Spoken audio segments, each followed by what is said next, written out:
Do not adjust your radio dial. You are tuned in to the Mark Order Podcast.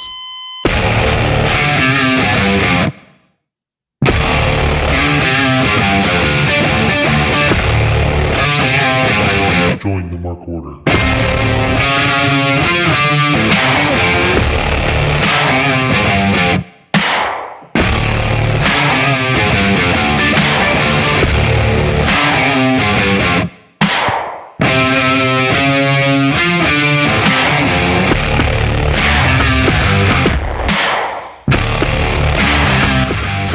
Nothing's working tonight. Nothing is working. Oh no.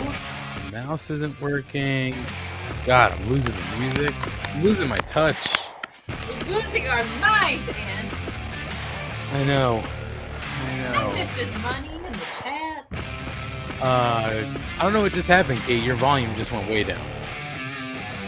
I didn't do it. I didn't do anything. I don't know. You're wild. Wow. Yeah, well, I hear you. Let's see. It's Wednesday. You know what that means. It's the Mark Order Podcast. Sort of. There would be 3 people here. But somebody's cable isn't working until 2 a.m. I didn't know Ryan lived in Florida. Evidently not. You know, I thought he lived in Philly, where mysteriously the show was tonight. So, Yeah. Maybe the guy who never gets invited anywhere didn't invite us out. Did y'all ever think of that? Yeah. He's a son of a bitch, that Ryan. He really is. He definitely went to that show and didn't tell us. 100%. 100%. And didn't come up with any better idea except, oh, my internet is out. My internet. That's him. Yeah. That's what he sounded like. But in reality, it was just like, chomp, chomp, chomp on my hoagie. Chomp, chomp, chomp. My internet went out. Slurp, slurp on my water ice. Maybe that's what he was doing. That's what he was doing. That's right. Hey, happy anniversary. Thanks. You're welcome to you and the beautiful Mrs. Money. Or Mrs. Niece, depending on the day. Yeah. Hey, Thomas Gibbons is saying the Gremlins are not done messing with your audio like last night. Is my audio really that bad? I don't know. It sounds like you're in a room. I am on my headphone setup because my microphone got a little fucked yesterday. So it might just be the lay of the land tonight, Ant. Whatever. I'm used to it. Yeah, ninth anniversary. We love it. Aaron Judge hit a home run for your birthday. Or for your anniversary. Yeah. That was nice. Yeah, it's difficult. I mean, this show aside, it's difficult to do anything nice or fancy like on a Wednesday night. You know what I mean? So like we're gonna figure something out on Saturday. We'll and not to mention, you guys were at Riot Fest, you were at Grand Slam. You guys are people about town. Between AEW, Riot Fest, you've been going to several shows. You guys are busy. You deserve to go do something that's like a little more low key. You know what I mean? A little just like a dinner, a little romance, a little moonlight, perhaps. Yeah. By the way, I have to just at least call this out. Jason Major says, "Hey guys, I'm in Florida, but couldn't miss this." Jason, just make sure you're safe. Yes. Dealing with everything. It's crazy what's going on down there. Yeah, it is crazy what's going on in Florida. And I mean, what makes, just jumping back to what you were saying about the anniversary, Kate, what makes it sort of difficult is I'm still like newly surgeried, right? So like I can eat real food and stuff again, but like I can't eat a lot of food. Sure. So like it's not like I'm going to be like, let's go out to a 7-course steak dinner. You know what I mean? Like because I will have one piece of steak and be like, I am good.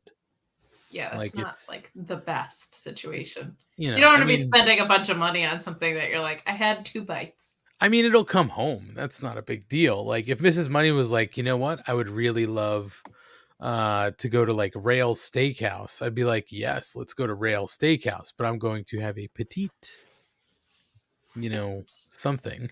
We've got a Wolfgang's in Somerville. It's so random. A Wolfgang's? I don't know what a Wolfgang's is. Wolfgang Steakhouse?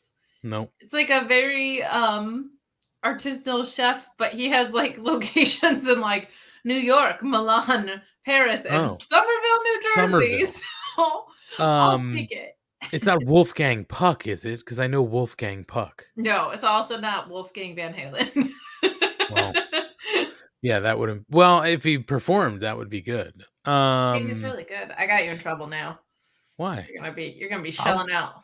That's fine. I love Rail Steakhouse. I'll go to Rail Steakhouse. We'll There's also a fancy place in Morristown that I think is like a fancy steakhouse, like 1887 or some shit like that, with some fancy, chef. So we'll figure it out. Yeah, it's been a busy couple weeks, but like Chicago was a working trip. That's not like a getaway vacation. There's no real time to get away anymore. So, but listen, next year is 10-year. So I said, where are we going?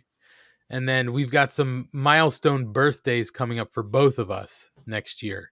So, well, not next year, in 2 years, excuse me. In 2 years. I'm thinking like this year is next year. We love that. So we've got some trips that are going to have to come up. We're going to pay the piper on those. You're busy. Yeah.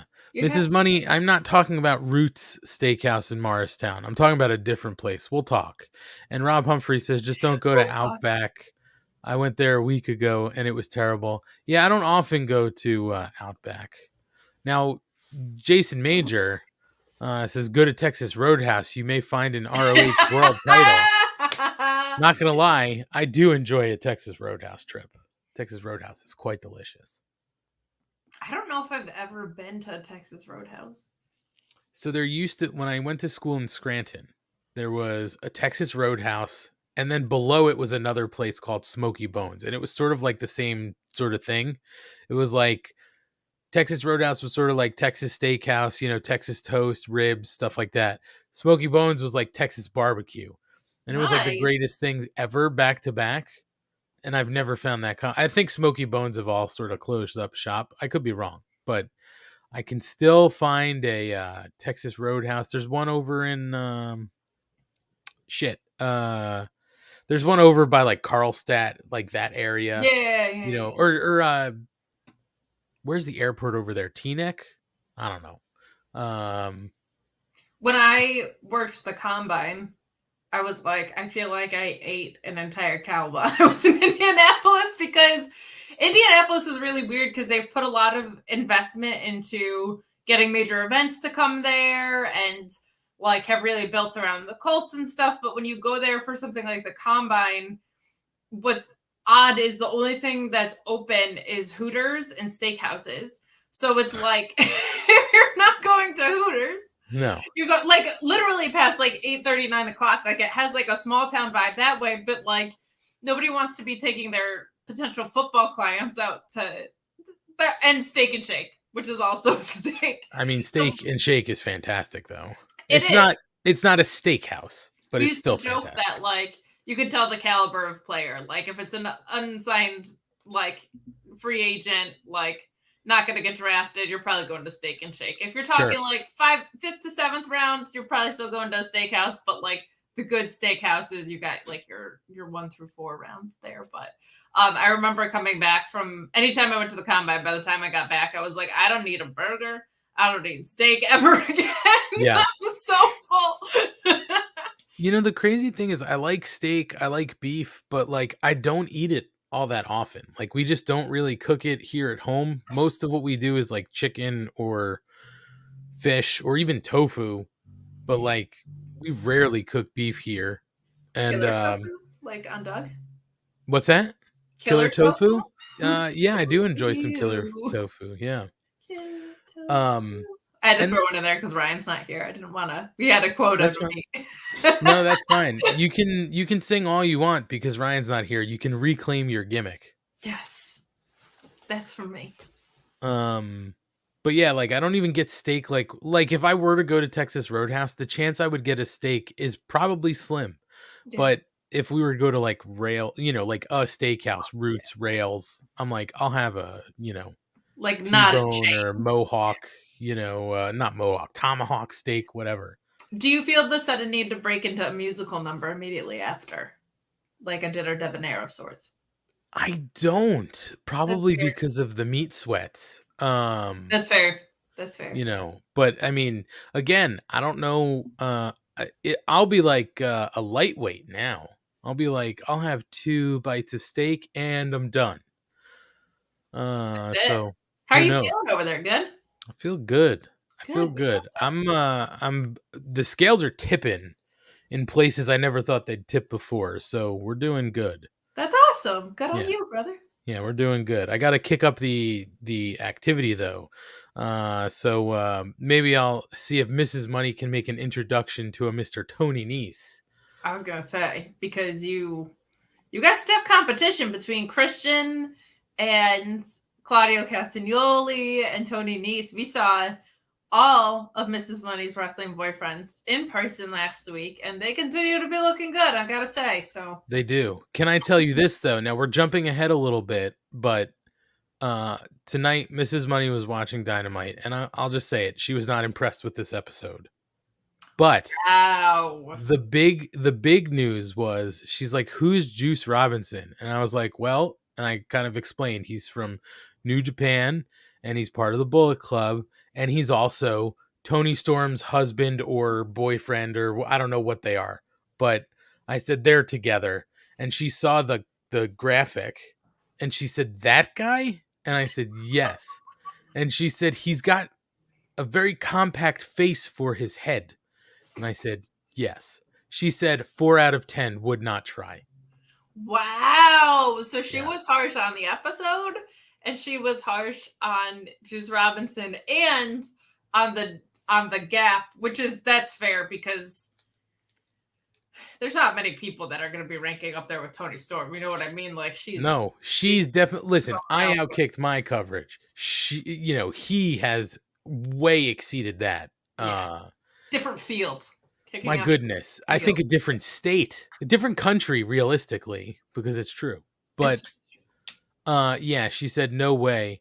And if I may, I know she's listening right now, but she looked at the picture and she was watching the video and she said, must have a giant cock. And I was like, Mrs. Money, my God. I knew I loved her. I even said, she and I are going to hang out without you guys one day. You absolutely can. Yeah. She said, I said to her, did you have to put it like that? And she said, what do you mean? I said, did you have to say giant cock? Like, it just seemed very harsh. And she said, oh, I'm sorry. Next time I'll say a large penis. And I was like, okay, thank you. Like, that makes me feel a little bit. I love the certainty that there's a next time. Yeah. Next time it comes up, which it will. I will say large penis and that giant cack. Yeah, the cack. I'm gonna find a drink sometime. 100%. You certainly can. Kyle K. Sparks does say, well, Juice has had a variety of looks through the years. Look around and see if there's any other version she prefers. I did let her know that, Kyle K. Sparks, she did not want to look. She said, no, thank you. Wow, no interest. A hard out. It's the face. There's too much forehead and all of his other features are pushed together. Did he ever have an emo bang situation that might even it out? I don't know. She's not into emo bangs. Mrs. Money has a very particular, look that she enjoys. Jason, major girthy shaft. I mean, I did say something like, I did re-quote her as saying thick cock. And she said, I never said thick. Now you're just putting your own spin on it. And I was like, oh, all right. I just appreciate that Jason Mayer is fighting through hurricanes right now and is like, I'm still weighing in with the girthy shaft comment. That fucking rules. Yeah. Stay safe for real, man. Yeah. Your you're riding the snake down there with the hurricane, but you've got a good sense of humor about you. Just stay safe. Let's see. I was just looking at something here in the chat. I don't know. We'll come back to that later. Let's see. But Kate, yeah, to your point, Mrs. Money, I don't know if the emo bangs will do it. Mrs. Money has a very I can't put my finger on her look. She likes a lot of different looks, and the crazy thing, I don't fit any of them. I don't get it. I would just keep an eye out, is all I'm saying. Listen, the hilarious thing was today, and I'm not blowing up her spot. Today she was going to go to the gym very early, but Little Money like woke up way early, and she woke up, and then that wasn't happening. Like she was like, I gotta get some sleep. So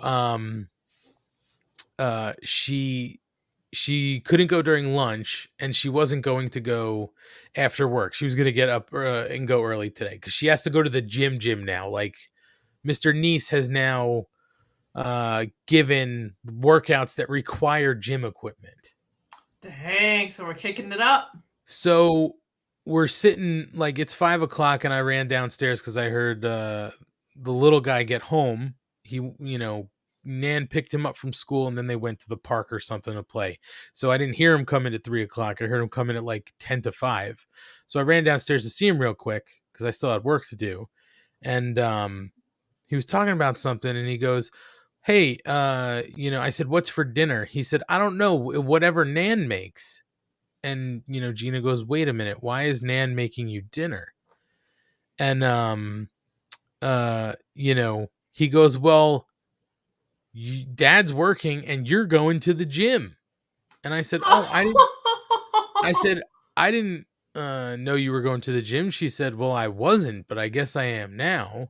Wow. And I think I said something like, Tony Nese got you.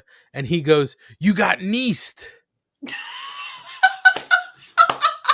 Well, that's sticking around. Anytime Tony Nese has a match, even if he loses, be like, you know what? There was this one part where he went up to the top rope and they got Neased. You got Neased. Oh, I love that. You got Neased. Yeah. Well, shout out to Mrs. Money for that getting her butt to the gym, and to the big guy for motivating her, man. What a little built-in personal trainer you didn't know. That's what I said. I was like, you gotta go now. Like, it's about drive. It's about power. Yeah.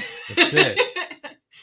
By the way, people are still asking, I can't believe it, about Ryan. I didn't know he had such a following. Mark Will, where did Ryan go? Ryan never showed up, Mark Will. He's saying his internet is down, but really AEW was in Philadelphia tonight, so you do the math. Yeah, and you know what's bullshit about that? During the pandemic, and you were flying back and forth to every AEW taping and Every still week. Joining this show. He goes in his backyard and he can't show up. We're literally flying on a weekly basis. We saw your background. It proved it. I was there. You were there. I was there. They had the lights on and everything because they knew I had to broadcast from the ramp. That's it. You talked to Taz several times. Plenty of times. Taz was right there next to me, right off camera. We couldn't get in the same shot because of COVID, But yeah, so that's where Ryan is. So yeah, I mean, it's a lot going on, Kate. There is. What's going on with you? By the way, somebody said it before, and I'm going to try to find it, but somebody complimented your hair tonight. Oh, thank you. They said, if I could find it, I don't believe I saw Rat's Nest or anything like that. That's like, a in much reference more to your hair. accurate description of what's going on with this little rat's nest. I mean, I got nothing going on for me. I'm trying to find it because somebody really did say, like, hey, Kate, hair's looking 100% tonight or something like that. I think it was Jason Mayer, which I appreciate. Was it? All right. I'm doing well. I'm very excited. This weekend, I'm going to Yankee Stadium on Saturday. So okay. Aaron Judge cannot hit any home runs the next couple of days. And then Sunday, there's like a little street fair downtown, and a friend of mine from college, who you might have actually crossed paths with, her name was Lindsay. She's very tall.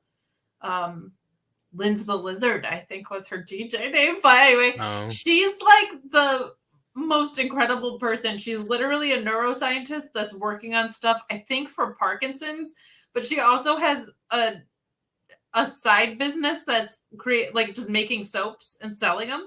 Oh. And she's like big into what are like crossroads? Not a crossroads, but like that's a certain cross section. Yeah. And she's such a lovely person, and she was like, "Hey, I'm selling at the like downtown fair that's within walking distance of my house." So, I get to see her this weekend too, which I'm very excited about. And I'm trying not to get like overly excited, but I have a meeting with a dog on Friday. Oh boy, going right back into the dog. Jumping right back in the pool, huh? I wasn't gonna. This is like the funniest, weirdest thing, but like, I think I mentioned on this podcast that I was like judging dogs for not being Buster on Pet Finder. Like, I was looking at other dogs and was like, cute dog, not as cool as mine or whatever. But there was this one dog who kind of stole my heart, and I was like, oh, like, it feels good to be happy about a dog again. And I like haven't stopped thinking about him since. Like, I like have this very high school crush on him. I don't know if it's going to work out because he's like 55 pounds and I'm in a 2-bedroom apartment.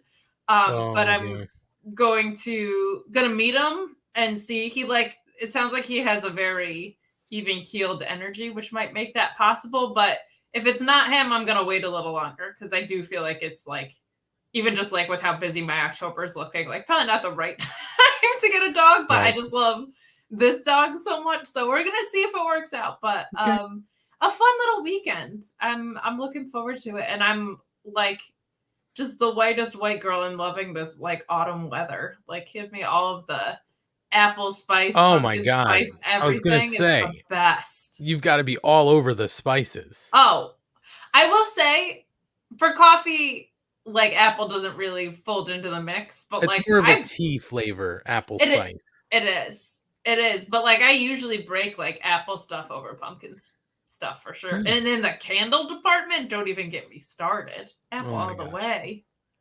Don't get me started, Aunt. Don't even get me started. Don't even get me started. You also realize, Kate, that next week Asian Joe will be in town, so we have to figure out if we're doing a group thing with Asian Joe. Yes, and he's staying not that far from me, so I'm gonna meet him either way. But hopefully, we can do something as a group because he's just the most delightful person. Yeah, we certainly should do something as a group. Mrs. Money told me yesterday we actually have we have plans Friday night with to get together with Bomir from the Discord. All right. And so Mrs. Money goes to me yesterday, hey, you know Bomir from, and I think that's how you say the name, B-O-J Mir. Yeah, I think the J is silent. It's a silent J, like Johan. Like yogging. Yogging or jogging. I don't. It's might be soft J. Apparently, you just run for an extended period of time. So yesterday, Mrs. Money goes, Bomir said he wanted to hang out before he moves. I think he's moving to Texas or something. He's moving somewhere far away. So he wanted to hang out. And I was like, okay, so what are we all doing? She goes, what do you mean? I said, well, he can't possibly. Like, he wants to hang out with all of us, like you, me, Kate, Ryan, Matt, whoever. She said, nope, just us. And I was like, well, I have a personal fan, I guess. Somebody likes professionalism. Wow. So you're doing that on Friday?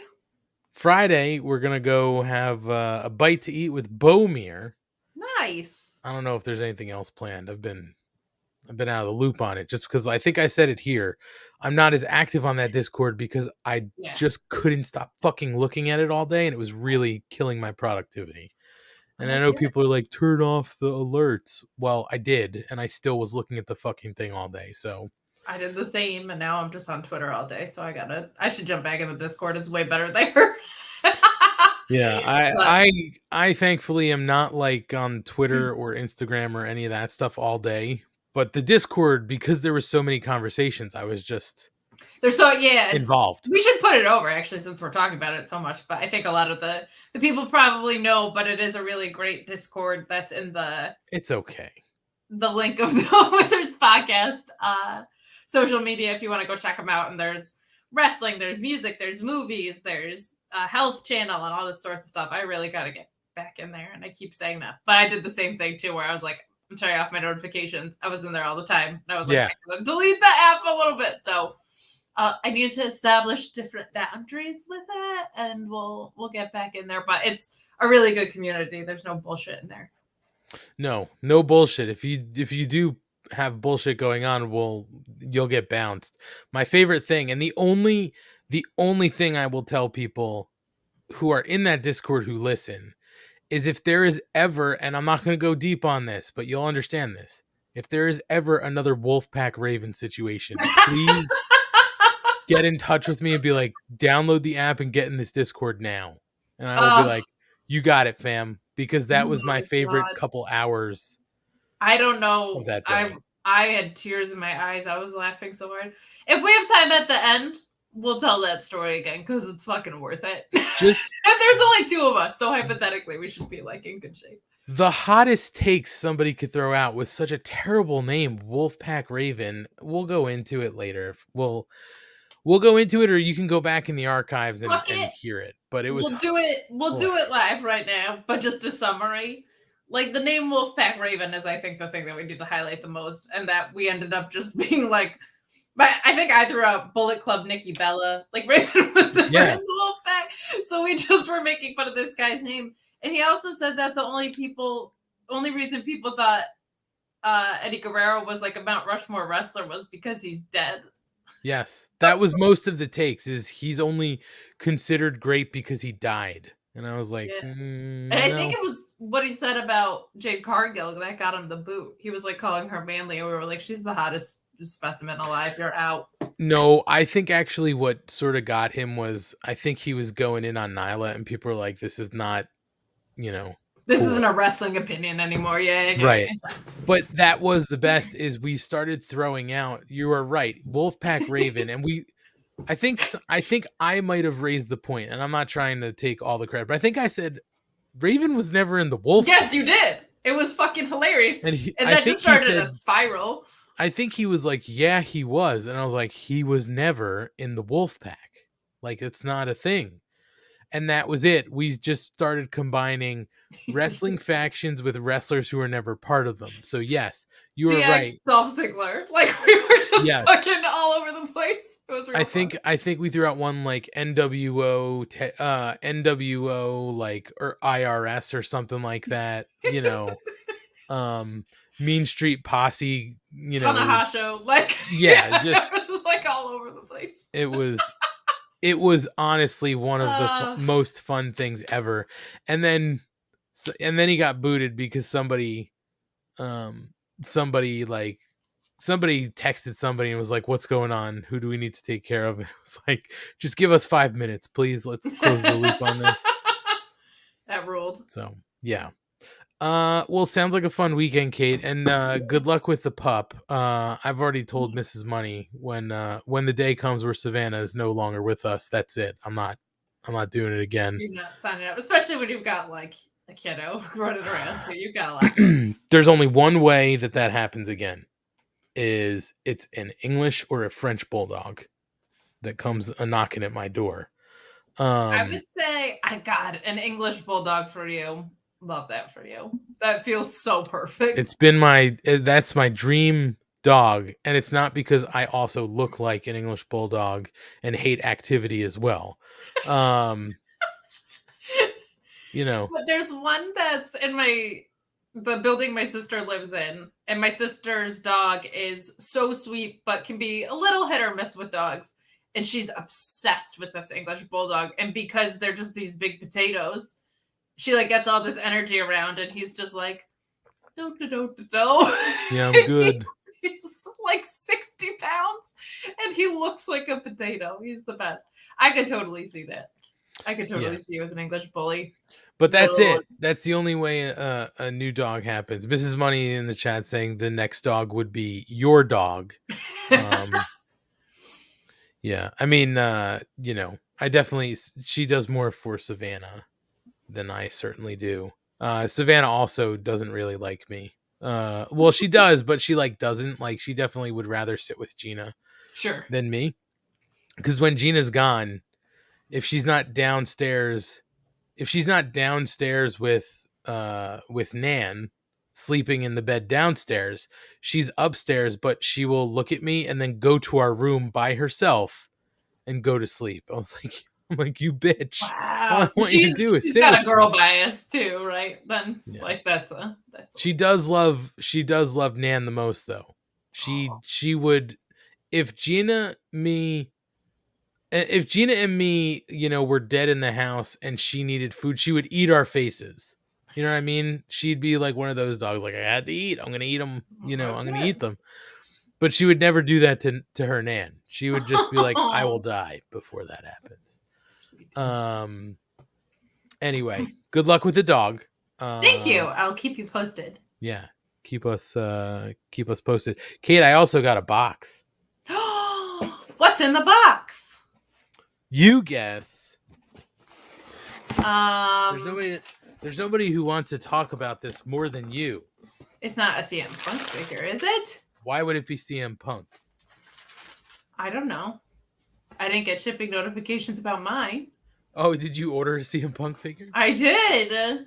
So I probably did too, but those will never see the light of day in my house. Which is also funny because I got a thing here. So they is it Eddie Kingston partner? No. This is a guy who matters so much to the company. They just shipped the Unrivaled Supreme collection, the two that were, sort of the first run. So no Asian Joe, not a Sheeta blow up doll. I guess you weren't watching last week when I showed you the 1 of 3,000 ringside collectible Sheetas that I was able to acquire. Copped it, baby. That's right. I had never even heard of her. But I knew I had to get one. So anyway, these Supreme collections are pretty sweet looking. It's Britt Baker. Trying to get no glare on the camera. So pretty nice figure. There's like a extra jacket here and some legs, which is very weird just seeing legs in a torso. Also comes with some spare heads. This is sort of the Jeffrey Dahmer kit, I guess. There's heads in this package. And a microphone. There's also a Britsburg t-shirt. That's pretty cool. And there is a spare hand with the finger pointing down so you could do the DMD with your little figures. So it's pretty nice. This is the back of the package. It's creepy when it's just their like parts, like the interchangeable things. Yeah. It's giving horror movie. That's what I said. It's sort of like Jeffrey Dahmer, like you've just got heads sitting in your freezer. Did you watch that shit? I can't. No, I've watched enough like docs on him that like the Ryan Murphy stuff doesn't. I also was not a huge fan of American Horror Story, so I really just don't give Ryan Murphy stuff a chance. There was a great documentary though, and I don't mean to pull us way off track again, but there was a great doc. I believe it was about, I have to get the name of it. I believe it was about Jeffrey Dahmer, and it was done with the detective who caught him. So he was talking about piecing it together and sort of like finally arresting him, and then he would talk to him. I think he was the only one who he would talk to. And it was just a crazy, crazy doc. So that's one of two in that box, Kate. There were two that came. The other one is maybe one of the most important characters in AEW history. That's right. It's the Codester, the roller coaster. The roller coaster? The King of the Crossroads? That's right. He's got figures in 2 federations now. My God. What is Cody Rhodes? Which Cody rendition 74? Like what? This is I believe this is supposed to be Grand Slam 2021 Cody Rhodes, because that's what's on the back. It's a photo and then it gives you the date. Also noticing. Oh no, it's the same. I was like, the Supreme on this box is gold. I didn't think it was on Brits, but it is. So yeah, it's the roller coaster, some spare arms and legs here. Again, very odd to see. Any spare pecs in there? No, I wish there was a purple peck, but that's on the exclusive That's a WWE WWE Elite exclusive, figure. Yeah. There are multiple heads here on the side. I'm trying to kill the glare here. And then I think the belts are cool. Couple spare. That's pretty rad. Cody belts and then a t-shirt. So they came out looking pretty nice. And he's going to suffocate in this plastic forever. Oh, so. No. Yeah, I'm not like Matt where I buy two and one of them gets opened and put in a thing. Mine just stay in the box. They'll get resold one day. My Cody in a box? That's right. It's my Cody in a box. I don't know if this is Cody 200, Jason, but it sure feels like it. I think there's a couple more in the pipeline too, believe it or not. Do you think we'll ever get to Cody 69? We can't all be the Mark Order podcast. It's so true. Hey, it's 79, episode 79 here today. So if you're feeling sexy, I guess feel yourself 79. That's right. I like to call it episode 69 plus 10. Ooh. I like it. It'll always be 69 to me. All right. I know, Mrs. Money. There are so many boxes. There are a lot of boxes. I just need to put them in the closet. Anyway, let's see. Kate, we didn't talk about it last week. Let's finally maybe talk a little bit about wrestling. Okay. Yeah, we can do that. We attended Grand Slam last week, so we sat through that entire show. Now, we sat through the entire Dynamite and Rampage, I should say.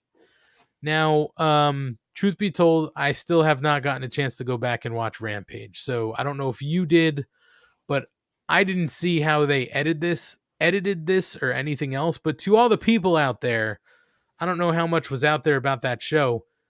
It was definitely over 2 hours. We were there till 12:30. I mean, it ran late. They had to pay some sort of overage for that. It couldn't have been like that. Had to have been probably over at midnight, so they had to pay an overage till 12:30, right? Like that couldn't have been. Sure. Yeah, it ran way too late. It did run way late, and we, like I said, Kate, we sort of lived through it. So we did see the House of Black match. And that's sort of the big news this week. And we don't really have to go through everything, right? Like we know Sting and Darby Allin defeated the House of Black. There were two sort of big pieces of news that kind of came out of that match. Well, one, Julia Hart debuting with her sort of new look, right?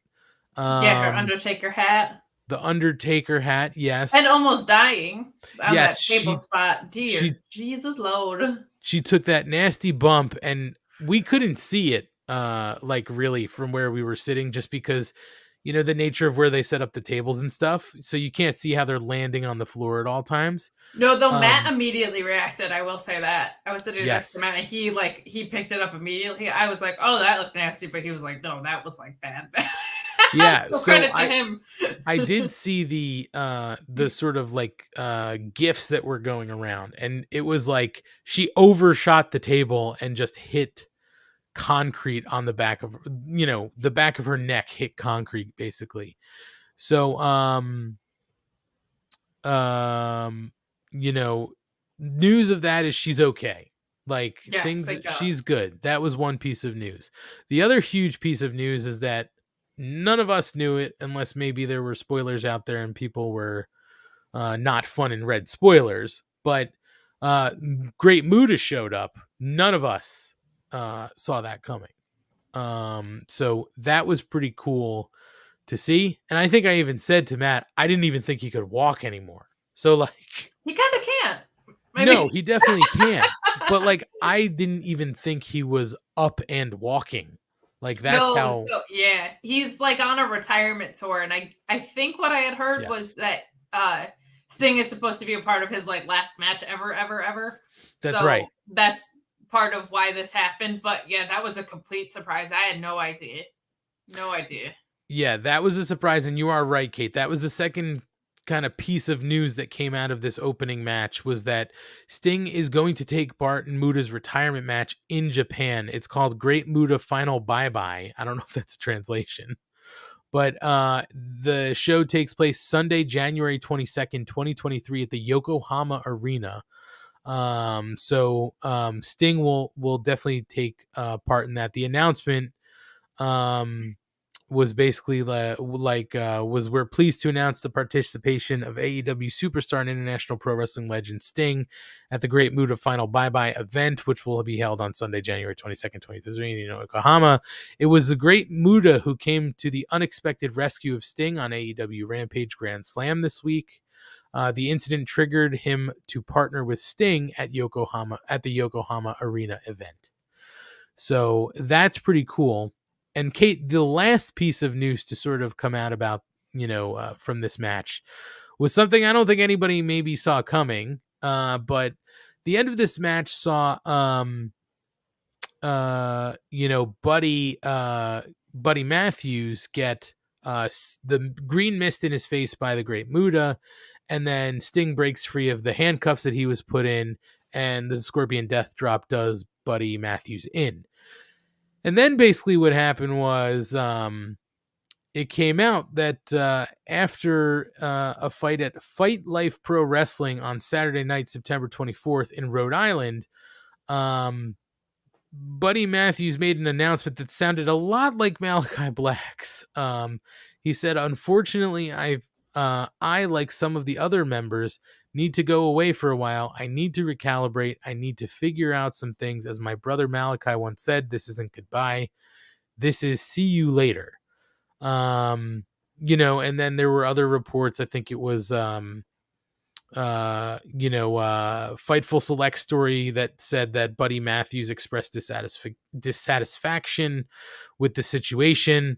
Like numerous times in recent news, he kind of replied to that it was fake or put some gifts out. So, and then AEW actually put up a happy birthday message to Buddy Matthews. And again, I think there were some chats going around about it, and it was sort of like, well, if he's not really released all the way yet, you kind of still give him his due, right? But it's just weird, Kate. The reason I bring this up is because Malachi Black actually had to go live on Instagram really early the other day, or last week at some point, and basically be like, I told you guys, like, I'm not out of AEW. I'm not there for a while. I'm focusing on my marriage, my family, all this other stuff.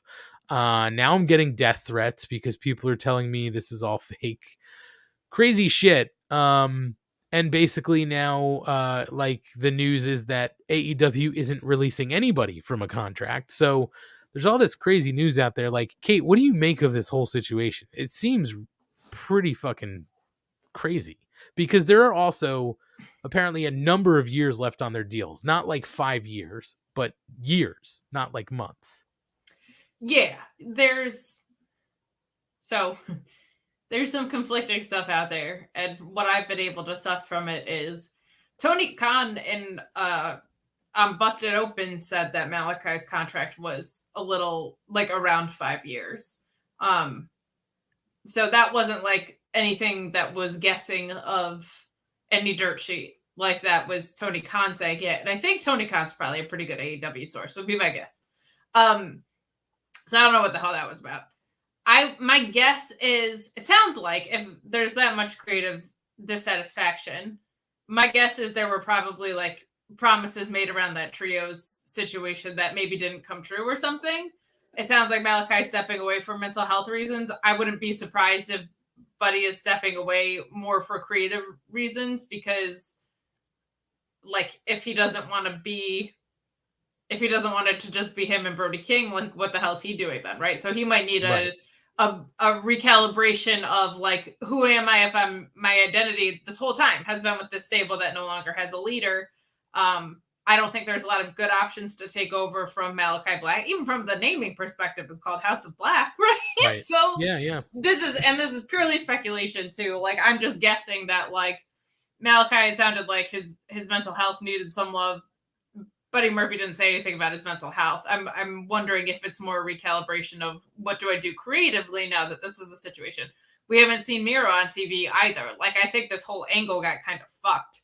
Right. So I think there's probably, as there are in wrestling, times where you have to go back to the drawing board and figure some stuff out creatively. But considering how centralized the dissatisfaction seems to be, my guess is that it's like, to me, the trios titles were like such a perfect tee up for House of Black. Like, they could have gone on, in my opinion, like an 8-month run with those and just been going through everyone, because they feel like such an organic trio, right? Like, yeah. So that's purely just what I think, like where I think maybe their heads were at. But whenever it's mental health stuff, you just hope someone gets better. I know that there's been a lot of like back and forth with Malachi Black, but it's really just like a leave him the fuck alone thing. I know he does have years on his contract left, Right. So I kind of get it. I do think workers should be able to work kind of wherever they want, but we also heard that there was contract tampering from the WWE side, right? So I don't think you should give in to that. And to me, it reads differently, and this is purely for me. It's not like they weren't on TV. They were on TV all the time. So it's not like they're sitting in catering, not being used. And you also have the ability to go work other places because your contracts are open. So to me, it feels a little different than WWE.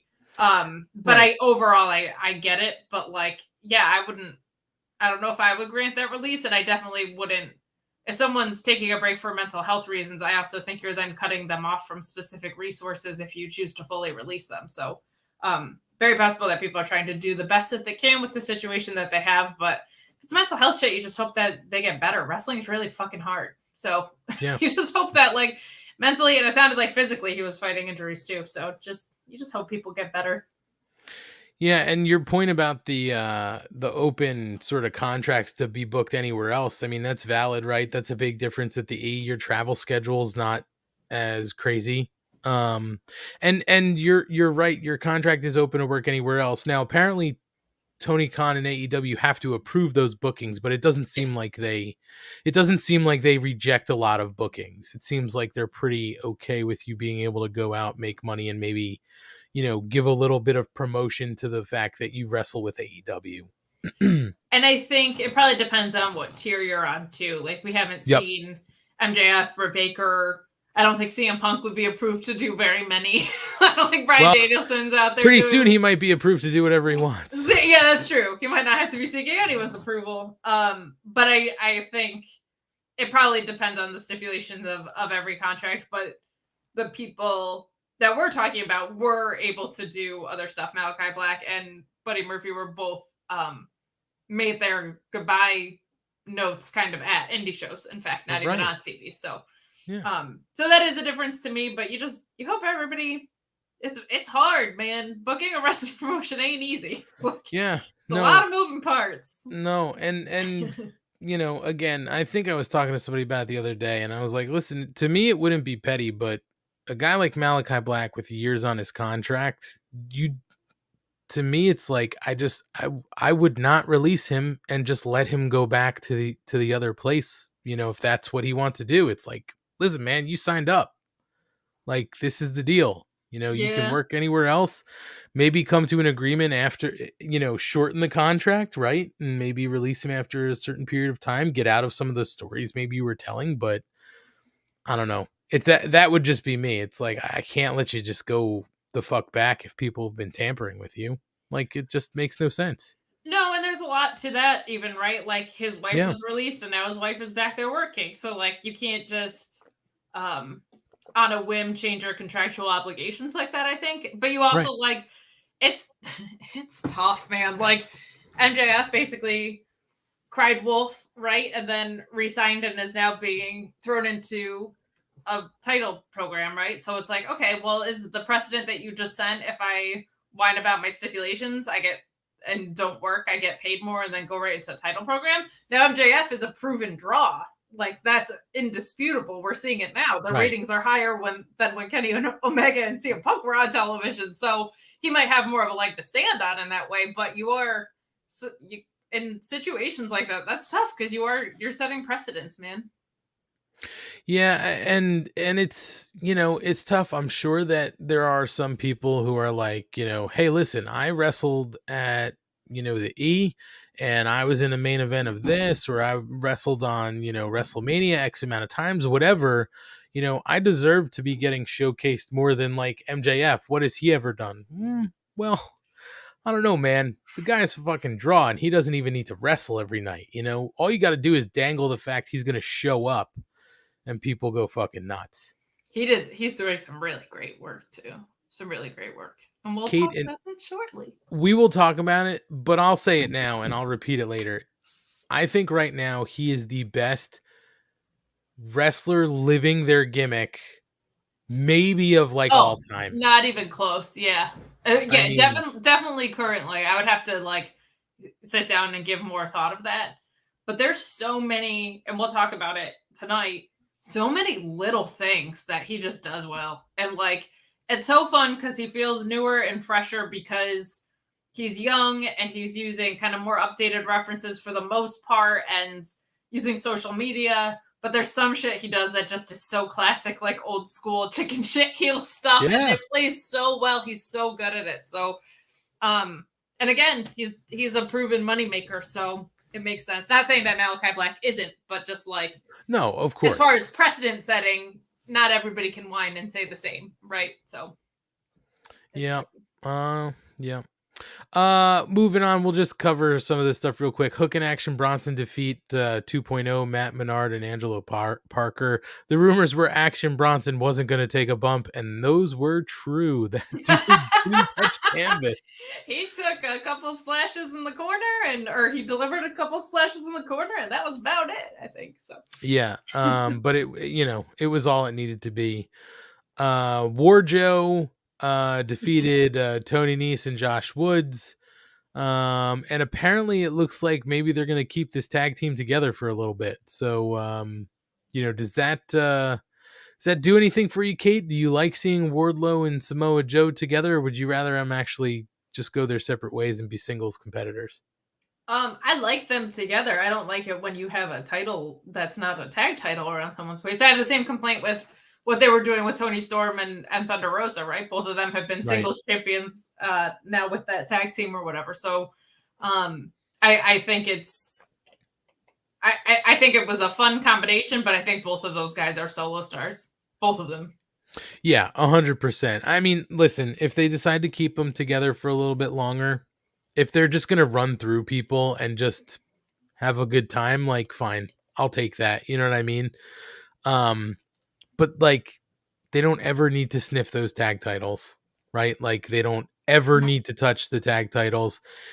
If you want to throw the Ring of Honor tag titles on them, fine. But they don't need the AEW tag titles. And even that's stupid. Like, we'll talk about this later too, but something is either very much not happening or definitely happening with ROH TV status.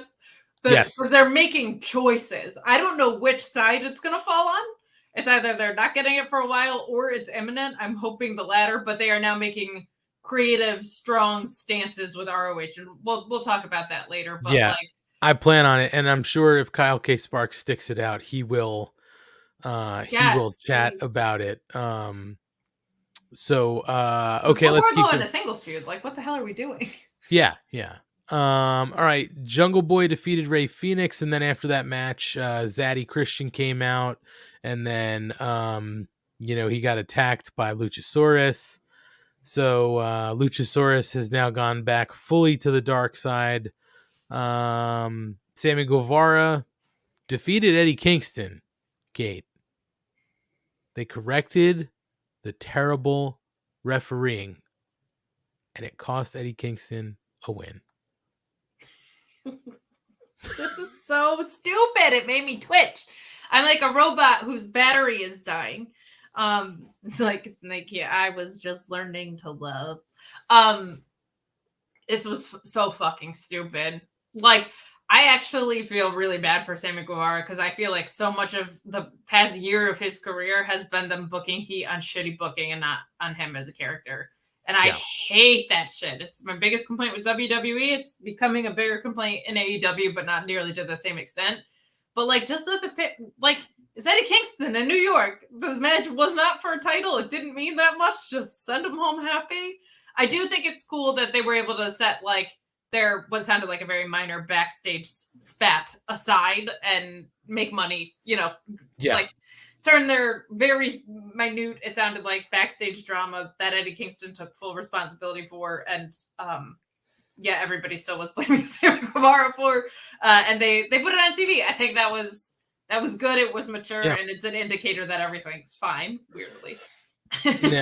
Now, I know what you're saying about can't you just send him home happy with Eddie Kingston, but they did get the reaction from the live New York crowd, that if they were looking for a reaction, it got a huge pop when he won, and then when they overturned it, the crowd turned. So it did get a reaction. I'm not saying it was the right thing to do, because I also thought it was stupid.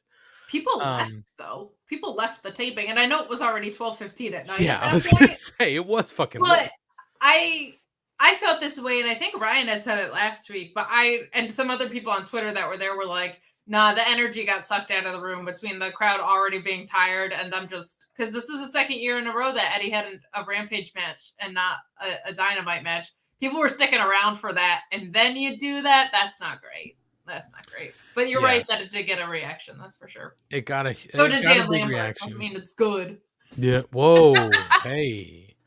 Now, Kate, we don't have to talk about this next match because I know you didn't see it and you're catching a ton of heat for it. So we don't have to talk about Jade Cargill defeating Diamante and then Trina turning on her.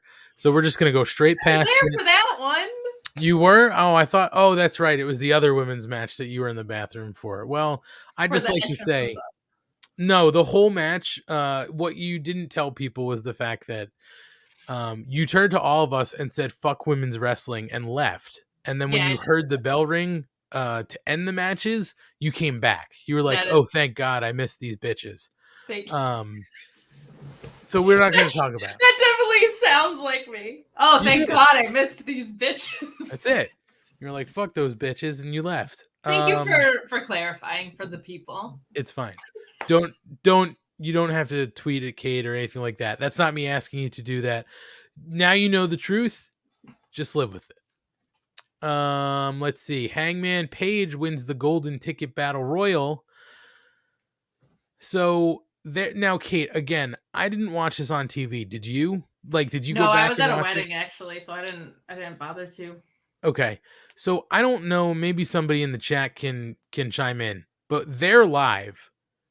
They had a number of people sort of come out and get attacked on the stage, and then more people rushed out, and then everybody was sort of on the outside and then got in the ring, and the bell rang at the same time. It was just really weirdly done. There was a lot of buildup. I don't know. We don't know if any of it actually made it to TV, but here's my bigger problem with this, Kate. I just don't know what we're doing here with Hangman Page, right? I feel like this is another championship push to nowhere. And I feel like, honestly, Hangman deserves better. He's a good wrestler. He does get a reaction from the crowd. But it's not going to lead to Hangman winning the title from Mox and then losing it to MJF. I don't see it going down that way. I see MJF taking this title off of Moxley. They're building that hard. When they're going to pull the trigger on that, I don't know. Maybe they do it next week. Maybe they do it in Toronto. I don't think it's getting a full gear. You know what I mean? Maybe they do, but I don't see it. So does this make sense to you with Hangman Adam Page? I just don't understand what they're doing anymore with him. It does and it doesn't. I think it always makes sense when you've had a former champion facing now the 3-time champion in Mox, right? He is a championship caliber wrestler. So I think you have to go out of your way to make it feel like that doesn't fully make sense. What I don't get is why we had a battle royal with nobody who was even close to the caliber of talent. There was not Miro. There was not Ethan Page. There wasn't even anybody that would not Hobbs or Starks. nothing about this felt like they obviously had the main event, but like my point being, I don't think anyone was like, gee, I wonder if Butcher or Blade is gonna win this. Like that was the problem I had with the Battle Royal, is it didn't feel like, unless, and there was like Morrissey and Satnam Singh were the sideshow distraction. I thought this was terrible. Heyman does feel a little bit lost, but I think because he's hot and because he's a championship like contender level star, it makes sense. It's just kind of a wonky route to get there. But I thought this whole Battle Royal was kind of dog shit, to be honest. I did not like this. I think there were like realistically like 3 or 4 people who I could have seen maybe coming out with this. Hangman Adam Page was one. Clearly he won, right? But we're talking now a talent who's maybe at that caliber, right? Roosh was definitely one, right? Okay. This could have went Roosh's way, and Roosh did come down to the last 2, right? So yes. So this could have gone the way of Roosh. Lance Archer also there with caliber of talent, but what sense would that have made, right? So like it's not going to be Archer, but you know, it could have been potentially, right? Sure. Brian Cage, okay, like you could have maybe figured it out with something with Ring of Honor, and I know I see Kyle K. Sparks is talking about it in the chat, but I don't know. I'm not a huge fan of Cage, but if we're talking about guys who are names, like who you could see, sure, you'd have to throw Cage in the mix. The one guy who I was happy to see, but I'm like, there's no shot, Dalton Castle. Yes, he got a huge pop. Listen. Enormous pop. The people love Dalton Castle. Nobody more than Matt. And the boys. You gotta take, if you take one, you take all 3. I love true. Dalton Castle and the boys. He's great. He's so great. I posted earlier today that promo of him at Final Battle 2021 of him being like, if we're going down on fire, motherfuckers, or whatever, was so great. He's fantastic. And I was so excited that he got such a big pop. What a fun thing. But yeah, it's just this just felt sort of like, I'm with you, like a clusterfuck, and like it wasn't necessarily how this should have gone, you know. And I know that there's the trios titles, and that story was probably going to play out with Hangman and the Dark Order, and that this all kind of got fucked because of all this stuff. Yeah, I think they're going to pick it back up though when those guys come back. So. Look, you had 4 elite talent, no pun intended, get suspended. One who's the biggest return in the past 7 years might have to get fired and is at least injured for the next 8 months or whatever it was. Yep. Kenny Omega just returned. He's suspended. You have the Young Bucks out. On top of that, tonight, and it definitely affected the show tonight, but you have the Hurricane that just happened. Yes. You have ROH floating around. Like there's a lot of moving parts that take a while to get straightened out. But yeah, this Battle Royal was not it for me. No, it didn't play out well. And then in our main event, it was Ricky Starks defeating Powerhouse Hobbs in the Lights Out match. And they mentioned it tonight, but it is worth noting this isn't a recorded loss for Hobbs. So this angle doesn't need to be done, because Hobbs can be like, you never beat me. It's not on my record. So, you know, they could heat that back up as a... Yeah, you could actually do another 2 matches if you wanted. Yeah. But yeah, this was... I feel bad because I feel like it didn't get the love it should have gotten at the pay-per-view, and it definitely going on at 12:15 at night or whatever was a rough spot, 12:20 almost. That's like unfair to do to them, but I'm Team Starks. Strap him up. He's so great. He did so many good things. I'm with you there. I felt very bad during this match because, again, I didn't see it on TV, but for the people who did, you maybe can't see it on TV, but it was like a mass exodus from the arena at this point. It was 12:15, 20 after 12, whatever. On a weekday in on New a York, Wednesday in Queens. Yeah, that's right. Like, if you were taking the train, you would have had to leave halfway through Rampage, because the last train out of all of New York is at 1:09. Yep. So you would have had to leave, at midnight if you wanted to cut it close. Like, just rough. Yeah.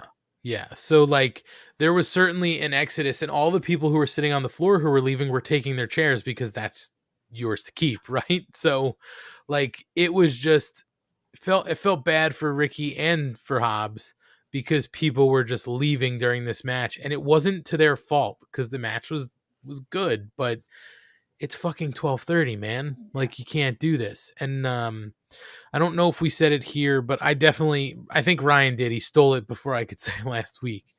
But they need to, if this is what they're going to do for Grand Slam, they need to rework this whole thing. Dark Elevation, they only filmed 2 matches. So we went in because we thought that they were starting at 7. But they didn't actually start filming Dark Elevation till 7:30. And then we had Dynamite, and then they set up for Rampage, and that took at least 15 minutes just to get things set. And then between the matches, there's small breaks. They're cleaning the ring, or they're just resetting for TV. They need to do the first hour of Rampage at 7:00, pause it, do Dynamite, and then do the second hour after Dynamite if they want to do a 2-hour Rampage. I think that's how you have to do it, because you can't go till 12:30. People won't make it. I'm not gonna lie, I was falling asleep in my fucking chair. I think I was asleep at one point. I just couldn't keep my eyes open. I was up at 7 a.m. last week. So, and to me, and I think I made this point last week, so not to be redundant, but like I also didn't feel like there was 2 hours of content worth this Rampage. So don't do a 2-hour Rampage just because. If you have to do a 2-hour Rampage, it should be because the content dictates it, right? So They could have done a really great 1-hour Rampage, and instead I feel like we got a kind of medium 2-hour Rampage. So I feel the same way about WrestleMania. It's like we do 2 nights and then half of it kind of stinks. You could do one banger night of WrestleMania, kind of like this on a smaller scale. Yeah, totally. So that was Rampage. Again, didn't see it on TV, but we lived it. So who needs to go back and watch it? I was there. That's right. We were there. We're fancy. Mrs. Money was there. That's right. We were all there. And Kate, we're going to step aside for just a second because I'm sure maybe you need a glass of water. I want to open this window because it's hot as shit in here. And we also need to tell people about the other fantastic shows that are part of the Shining Wizards Network. I'm sure you've heard of it. You're familiar with it. All those things. Yeah, of course. Right. This is when we play the commercials about the shows that are on the... Is this your first time here? Me? I don't know. But there's probably some people who are listening. We do it every week. There's probably some people who are listening who've never heard these commercials before. So we're going to play some commercials from the other shows that are part of the Shining Wizards Network. Some better than others. You be the judge. And we'll be back momentarily. We're going to talk about what was a pretty eventful evening on Dynamite that didn't have too much of a packed card, but they are certainly advancing a ton of stories. So stay tuned. We'll be back in a moment. Everyone knows a lot of things can change in the span of 10 years. But when it comes to professional wrestling podcasting, one thing is still guaranteed. The Shining Wizards is the only place to get all the latest wrestling news, interviews with the greatest guests, and of course, tons of laughs in discussing the world of wrestling. The show is still available on Monday nights at 7 p.m. East on rantdmradio.com and Rant Entertainment Media on the TuneIn app. And it's still available on all podcasting platforms. To check us out, head over to shiningwizards.com, where it's still wrestling talk and talk about wrestling. Because of the obvious threat to untold numbers of citizens, and because of the crisis which is even now developing, this radio station will remain on the air day and night. This station and hundreds of other radio and TV stations throughout this part of the country are pooling their resources through an emergency network hookup to keep you informed of all developments.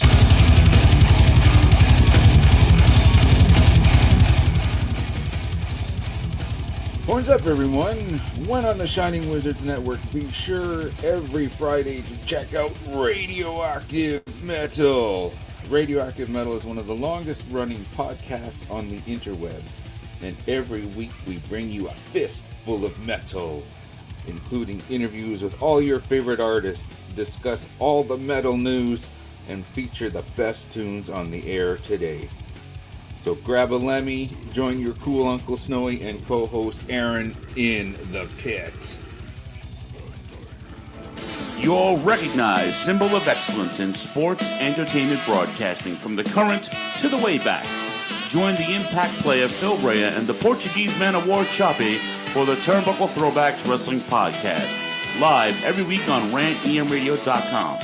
Get all our episodes over at iTunes, Stitcher, TuneIn, Audio Boom, Google Play, ShiningWizardsNetwork.com, and TurnbuckleThrowbacks.com. Are you tired of being told what to think and believe by Hollywood elites and politicians who just don't care about you? Tired of not getting the truth when you watch the news? Tired of trying to figure out what pronoun to use? Tired of mob mentality when all you want to do is think for yourself and make up your own mind? That's where we come in. This is Justin and Vince, your hosts of Inconclusive Breakdown. We are a weekly anti-PC podcast bringing you entertainment and current event news without any spin. If you want to truly stay informed on what's going on in the world, then give us a listen every Sunday, anywhere you get podcasts, at least till Zuckerberg and Twitter Jack deplatform us. And as always, we're proud members of the Shining Wizards Network. Tired of the PC police telling you what you can and cannot say? Want a show that travels back to the 80s and 90s, where the badass hosts have beaten down cancel culture on 3 separate occasions and carried on to gloat about it? Since 2013, The Midnight Jury is that show.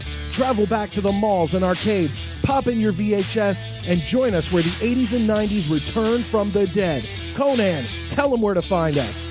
WLWstudios.com, home of the Midnight Jury podcast, hosted by Midnight Mike and Calvin Brody. Also available on all major podcast platforms via the Shining Wizards Network, and join in the conversation on Twitter at Midnight Jury.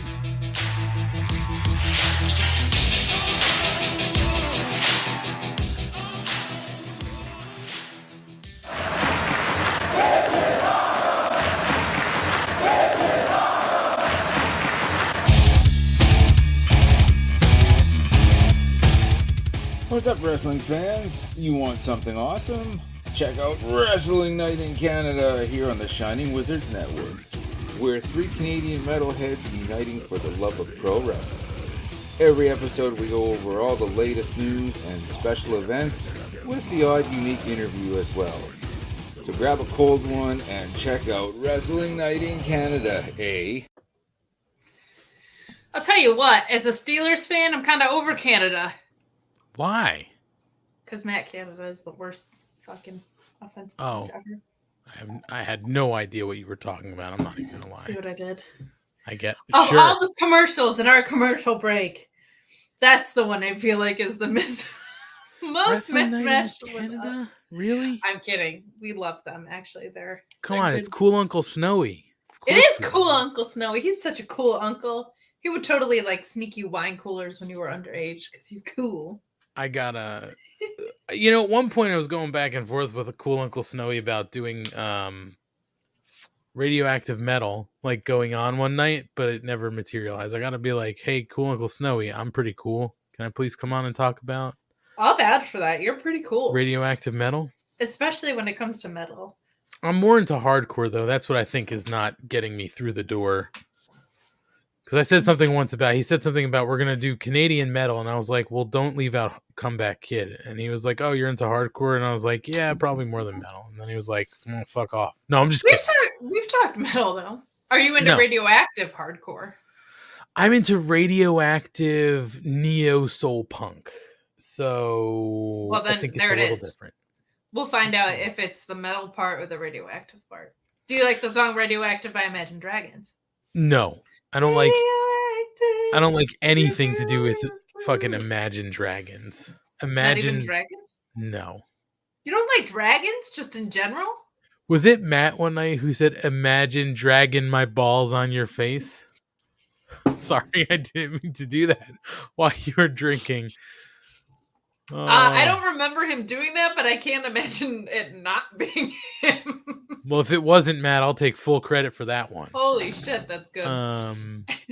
So, Kate, while I throw out quips like that here on the show and give them to other people because I'm, generous, I'm going to have people remind people that they could follow us on our socials at Mark Order Pod.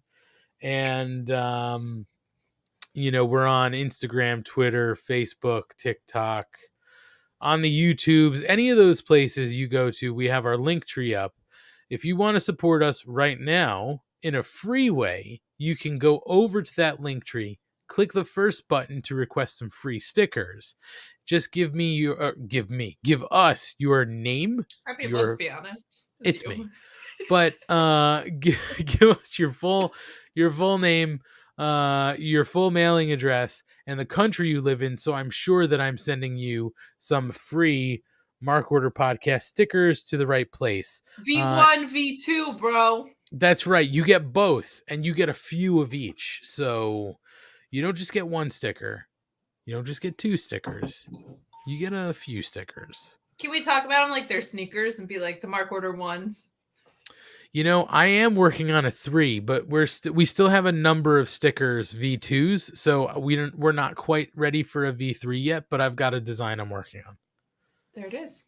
So, you heard it here first. For just 6 installments of $19.99 plus shipping, guaranteed. Why do the 2 of you have to just wreck?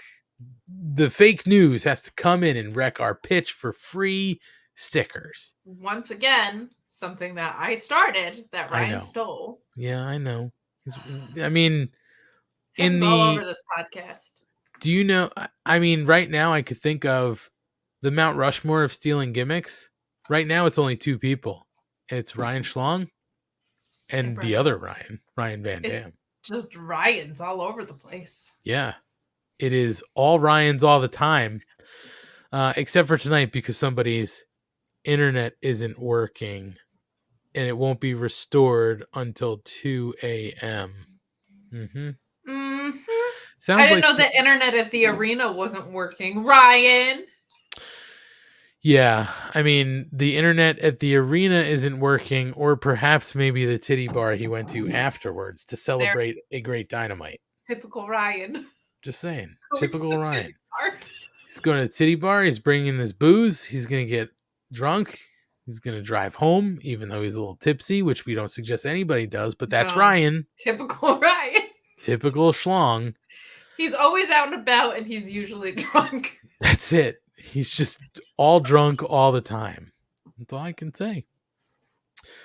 Kate, why don't we talk a little bit about Dynamite tonight? Ayo! I guess it's an hour and 15 into the show. We should do that. Boom. You mentioned it before, but it should be noted that Tony Khan made AEW TV voluntary this week for talent who wasn't maybe directly sort of involved with what was going on. Or maybe if you were, and you had to be out, that was okay. Apparently an email went out to everyone in AEW making it clear that showing up to TV tapings is voluntary, but he also sent out a tweet, I guess just in case people didn't see that email. And the tweet said, for everyone in AEW, in case you missed our email, anyone worried about Hurricane Ian, oh my God, my screen just refreshed at the worst time. In affecting your travel or home or your family life, it's voluntary to come to TV this week. Anyone affected by the hurricane can take care of business at home, and we hope to see you all next week. And then he replied to it saying, literally the first line says, in case you missed our email, yet I'm getting asked why I'd tweet this instead of sending an email. In case you missed our email means we sent one. I still got questions after said email. So clearly people had missed it, so I followed up with a tweet. I don't know why Tony Khan gets so defensive on Twitter, but just let it live. It's okay. As someone who had their bladder micromanaged all week, I can say it's very annoying. But yeah, people got big mad about that for some reason. I don't know. Yeah, so I don't know if there were any other plans, but all the plans that they had tonight that they had announced held up. Yes. So we weren't missing anything there, and then we got a couple things that we sort of weren't expecting. So let's dig into it, Kate. We start off with the Jericho Appreciation Society making their entrance in matching purple suits to have their championship celebration. And my favorite part of this Kate, before anything else, I didn't even look at the suits. Mrs. Money said the suits are awesome or the suits are matching. That's great. All I said was, look at Luigi Primo in the ring tossing dough. That's all I said. Good for Luigi Primo making Got it, that Luigi money. Primo. Get that bag. Get that pizza bag, bro. That's right. So Angelo Parker, or I'm sorry, Madman Ange, asked the AEW Galaxy to appreciate them, and Daddy Magic talked about how he called the pizza guy in and asked what kind of pizza he made, and Luigi says he made it the best of pizza from a New York City. And the crowd wants pizza, but Anna Jay tells them they can't have it, but they Biggest can heel have move in the world. You know, Kate, and I was going to save this until after we sort of cut through this. Anna Jay is a terrible fucking heel. I think she's she's a terrible this type of heel. It's not good. But and also standing in the way of pizza is a pretty big heel move. I mean, you're right. Everybody loves a pizza. But also you could see as she was like, the crowd was chanting and she like stopped in her tracks. You could see Jericho was like, go ahead, just keep going. And I said to G, I was like, she's got to just keep powering through this. Like, we're going to run out of time. Anyway, she says they can have the greatest Ring of Honor World Champion of all time, Chris Jericho. And I'm glad they're really laying into the Ocho. I think it's fantastic. It's so good. It's so good. It pops me every time. So Jericho says they can't have pizza, but they can have the most important Ring of Honor World Champion in history. He says there's more people have seen him with the belt than any other Ring of Honor World Champion in history, and he's going to change the way Ring of Honor is remembered. And this is the era of Ring of Jericho. And he's starting tonight with his title defense against one of the greatest today, former Ring of Honor World Champion Bandito, but he's a wrestler, and sports entertainers always beat wrestlers. Sports entertainers. That's right. My apologies. Entertainers. So Jericho turns to Garcia and puts him over, saying, the pure champion, Daniel Garcia. He gives him a gift, and it's a purple bucket hat to match the suits. And what I thought was cool too was that the announcers were like, are they making fun of him? Like they were sort of planting the seeds, like maybe they're poking fun like at their little brother. And so Jericho puts it on Danny Garcia, and they all celebrate while Daniel looks on, sort of like, what am I doing here? And that's when he takes the hat off and considers it before throwing it on the ground and hitting Luigi Primo. Poor Luigi Primo, 2 times knocked out cold on AEW television. Guy can't take a punch. He's got a glass fucking jaw. He's just trying to make the best of pizza. It's the best of pizza. He's just trying to make the best of pizza, and everybody keeps knocking him out. Why you gotta hit me in my face?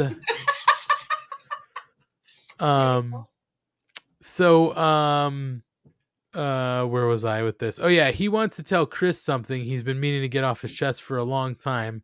He thinks it's time for him to, but that's when Jericho puts his hand on the mic, cuts him off, and he tells him to consider his actions wisely before the right decision, because the right decision means a long, happy career, and the wrong decision means Chris takes him out tonight. And Jericho again asked him if he's a sports entertainer or pro wrestler, and Garcia sort of is thinking about it, and that's when the American Dragon makes his appearance with William Regal. And Danielson gets in the ring, tells Jericho he needs to stop making decisions for Garcia, tells Daniel he's a man and respects his decision. If he wants to join to be with JAS or the BCC, he can do whatever he wants. And that's when Jericho tells Bryan Danielson to shut up and says Garcia belongs to him and does what he says. Kate, oof. Daddy Jericho does not like letting his people make their own decisions. Are you done recapping? I didn't mean to cut There's you a little bit more. It's okay. I wasn't sure if you wanted to talk about Daddy Jericho basically slapping him down, saying he belongs to me. Those sincere moments and all of Jericho's goofy ass shit are always like so outstanding. He had a couple of them with Eddie Kingston. Mm-hmm. All of the bubbly bunch stuff, like whenever he has those like more sincere moments and can kind of just like snap on them, it really like helps the buy-in factor, I think, for a lot of this stuff. Yeah. He does a really good job of turning hard left. You know what I mean? Like he's being goofy and then all of a sudden, hard left and he's being serious and you buy it. It's really good. Well, that's the point where Garcia yanks the mic out of Jericho's hand and says he doesn't belong to Jericho. He doesn't have to do anything he tells him to. And then he makes a bunch of like mocking suggestions as to what he could do that would be sports entertaining, like throwing the pizza on the ground or teaming up. What's that, Kate? I'm sorry. Entertaining. Sports entertaining. Throwing the pizza on the ground. Or maybe teaming up with Justin Roberts to tag team. But the culmination was asking the crowd if tagging with Danielson would be entertaining. Of course, everybody's into it, and Daniel pitches a match for him and Bryan Danielson and Daniel Garcia versus Sammy Guevara and Jericho. But Matt Menard yells at him and says they're sick of his crap. He said they put up with him for a year, and he threatens to punch Danielson and knock him out right there in Philadelphia. But Bryan says that he's got good news. He can have a match with anyone who wants to fight him. So Daddy Magic can do it right now. And that's when commentary hypes up the rest of the show. But we do find out that next week we will get Jericho and Sammy Guevara, Sammy Guevara and Jericho versus Bryan Danielson and Daniel Garcia, the Red Death. They have a name. It's Les Sex Gods, if you remember correctly. Well, you're right. I forgot about that because that was an inner circle thing. Long time ago. I thought this was really, really strong. I think everything that they did with Garcia accomplished what it was set out to accomplish. I think everybody knew he was a great pro wrestler. I don't know if everybody knew he had this side to him and the depth of his ability on this front. Like, he's so funny. His sincere acting is really good. Him just being sad with his purple bucket hat and suit was hilarious. I was dying. That's going to be a meme, but just him like mean mugging, almost like pouting with his purple bucket hat and suit was so good. That he's really, really good at this, and he belongs in the Blackpool Combat Club. But this route to get here, I think, has been a really successful one. Just want to call out Berg in the chat too, saying hi. Hey, Berg. I think it's been really, really good. I didn't really get them taking the belt off of Claudio, but I thought if they go title for title with Daniel Garcia, that's a good angle. Or if it's Jericho Danielson for Danielson to get the title, that could be a really, really cool way to go. The end of the episode makes me think maybe it's going somewhere else, but we'll get there because the end of the episode definitely piqued my interest. Yeah. And we'll talk about it. I don't want to blow it up before we get there, but all I'm going to say is we saw a very different Jericho at the end of the episode than we did here at the start of the episode. Yes. So again, this progression of Jericho's character throughout the evening was just, I'll give it what I would call a Luigi Primo salute. Mwah. Chef's kiss. I'll say this too. I don't mean to put you in the hot seat, but we do ask and answer the hard questions here. Do you think Claudio could spin Luigi while Luigi's spinning a pizza dough? Now, here's the thing. I don't think it's on Claudio. I think it's on Luigi. Luigi's got to be able to spin the dough while spinning. Mm-hmm. So I think Claudio can spin Luigi, but can Luigi spin the pizza dough? That's the larger question. I would like to see them try it. There's only one way to find out. Yeah, there really is. We have to do it ourselves. Can I spin Ryan? I'll spin you, You know Kate. what? Yes. Okay. I think you should try and spin your son. That seems like a slam dunk. He doesn't even like being turned upside down, so I don't think he'll want to spin. But he loves pizza. He does love pizza. And if I showed him that he could You spin should the spin dough, Matt. He has pizza dough experience. What the hell are we saying? I don't know if he's got tossing experience. We can ask him. We will. We'll find out. But that's a really good question. It's a very good question. Slono might. So Kate, we go directly. I'm sorry, I didn't mean to move. No. That's all I had to say about Okay. this particular segment. Also, the Danielson look of a 3/4 shirt, trunks, and kick pads. Fashion matched fashion, I think. Is it my level fashion? No, I mean, nobody had danglies, so nobody's even close. Only me and the Bucks can pull this off. And the dangly daddy himself, Luke Gallows, or whatever his name is now. I can't remember.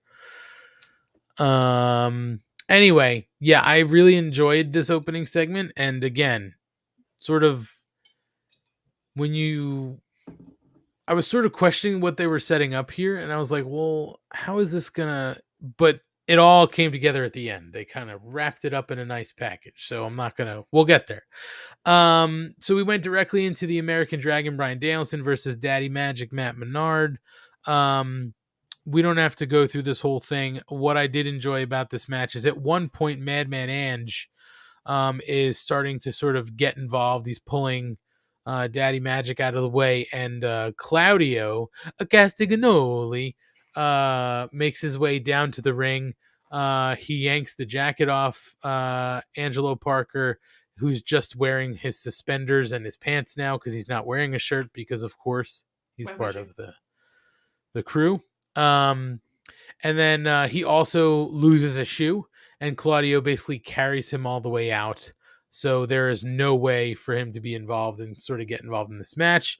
To nobody's surprise, Bryan Danielson wins by submission with the label lock.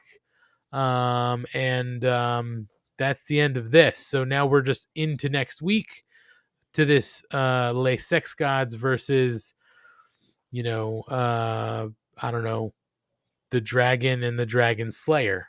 So we'll see how that goes next week. The Kate, American Dragon Slayer sins. Rolls off the tongue. Daniel Slayer's Dragons. People. America's. How about just the Daniels? Danny and Danny. Dan and Dan. Ooh, D&D. Boom. Team D&D. Up top. So Kate, what'd you think of the match? I thought it was really good. It's funny, this felt like the stable and unstable stuff was just going on too long, but now it's gotten another, like a second wind, I feel like, which is good. So I'll take it. I'm never going to complain when Bryan Danielson is wrestling on my screen. Like, he's just he made me care about Jake Hager for a minute. Like, I already cared about Menard and Cooley and Luke. So this is great. I will say, if you lose your shoe, like we saw earlier, that should mean you're dropping the tag team championships in AEW canon. But this was really fun.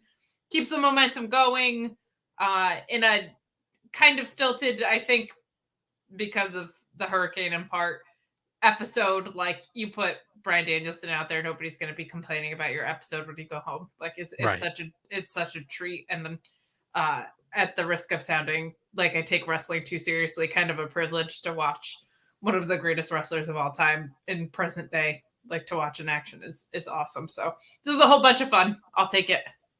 Yeah, I thought this was a lot of fun, very sports entertaining. So it was a lot of fun. Kate, the good people of the chat have given a few suggesting name suggestions for the team of Bryan Danielson and Daniel Garcia. Mark Quill said Danielson and Daniel's son. That's excellent, Mark. Jason Major says Team Daniel Bryan. It works. That's clever as hell. I like that. Gordon Post says Dragonheart duo. It's okay. Epic. I like it. I like that. The one that maybe hits the that I sort of like the most, Dynamite, Double Dragon. I like it because you can also call it double D's. Whoa. See Hey, what I all did right. there? Yeah, I see what you did there. So thank you folks for playing along. We're going to keep moving ahead. We got a video package after this match for Moxley versus Juice later on. They go to break and they come back and we get a MJF video package because he's supposed to be making his way out, but Wheeler Yuta comes down to the ring and gets on the mic calling MJF out, saying they've got a real problem and it's not the cheap shot from last week. It's that they had the audacity to put his hands on Tony Schiavone, a man who's done more for AEW than Max ever will. And I have to agree with you on that one. You don't put your goddamn hands on the voice of a generation like Tony Schiavone. I'm sorry. Never. And he thinks action should have consequences. What better punishment than to come down and fight Wheeler Yuta in his own city? But he's told Philly not to get too excited because MJF likes to run and hide behind the Inner Circle or the Pinnacle or the Firm behind the microphone because he knows once he rings the bell, he can't hang. And he'll address the crowd on MJF's behalf, running down a checklist sort of the cheap heat that MJF would hit, like the Phillies not making the playoffs and blah, blah, blah. And that's when MJF decides to make his entrance. And he actually mocks Schiavone, calling him a fat old prick and a coward. Just like everyone in the Podunk Arena, except for Wheeler, who he actually gives credit to. He says they grew up in the sport together. They wrestled each other up and down in North America. He can admit Yuta's one of the best in the world, and that's true. But going toe-to-toe on the microphone with Daddy last week was a mistake, and he had to get spanked. He says Yuta has about as much charisma as Joe Frazier does today. And by the way, Joe Frazier is dead, he reminds us. He talks trash about the Phillies, and he says he makes more money than anyone in the arena or watching at home. And that's when Wheeler says he's going to leave Max in a pool of blood on Broad Street if they don't fight in the ring. And bad things happen in Philadelphia. Tonight's no exception. Kate, my example of bad things happening in Philadelphia was, side note, do you remember the hitchhiking robot that was going across the country? Do you remember this story? Okay. Somebody built this robot. It was literally like, like those flexible, air ducts that they put like some gloves on. It was given like a thumbs out, like a hitchhiker, right? And it was basically just like a bucket with a bunch of like computer guts inside, and it was just tracking with GPS like where it's gone. Like people would just take it and then drop it off wherever they were going. Well, I think it made it across all of Canada, and it was starting to make its way across America. Guess where its life ended? I mean, Philadelphia. I would have to. You can look it up, Kate, or I'll look it up and pull it up for you later. But no, that was a thing that hitchhiking. Yes. Hitchhiking Kyle, robot. look at this. Kyle Sparks. He knows exactly what I'm talking about. He recalls it. It was designed to be a test of altruism to see how far people would help it get to, and with no sense of reward from themselves. Asian Joe wants to know if it was named Awesemo. It was not, but it is true that it made it to Philadelphia and then it got destroyed. People beat it up and destroyed it in Philadelphia. It never made it out. Of course. So Wheeler is right. Bad things happen in Philly. And Yuta hops out of the ring, but MJF calls the Ass Boys out. And they save him from a beatdown. And he asks the crowd if they want the match. And of course he says they're not going to get it. But he'll fight Wheeler Yuta in DC next week. And he refuses to give Philly his catchphrase. He was going to leave the Ass Boys to do it for him. They do, and they go to break. But MJF did say he was going to go up to the box and watch the Moxley match tonight because he could cash in his chip on the Blackpool Cuckold Club tonight. So we'll see what happens there. Kate, I'll say this. I like this thing that's going on between Wheeler Yuta and MJF. My only problem is I still just don't think Wheeler Yuta is that strong on the mic. I thought tonight was a better promo of his. There were a few things I liked. I liked him calling out the cheap heat because nobody's really done that to MJF, and he does use tropes that we all know are heel tropes. But I really liked that. MJF coming out in a Tom Seaver jersey, just such good shit. I think, like, I thought this was one of Wheeler's better promos.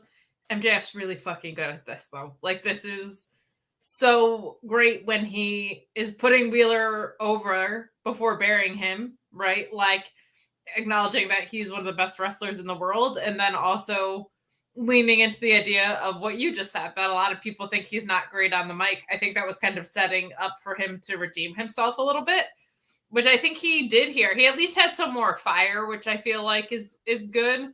And he said a lot of things that made sense. I just think it's sincerely difficult to go toe to toe on the mic with MJF, but not everybody. I liked a lot of the common sense stuff of him calling out the trope, saying like, "I just want to kick your asses," like very on brand with the Blackpool Combat Club, right? He's like, "Can we get to the part where we fight now?" MJF denying that in Philly, I think, was really good stuff. I really liked both sides of this segment.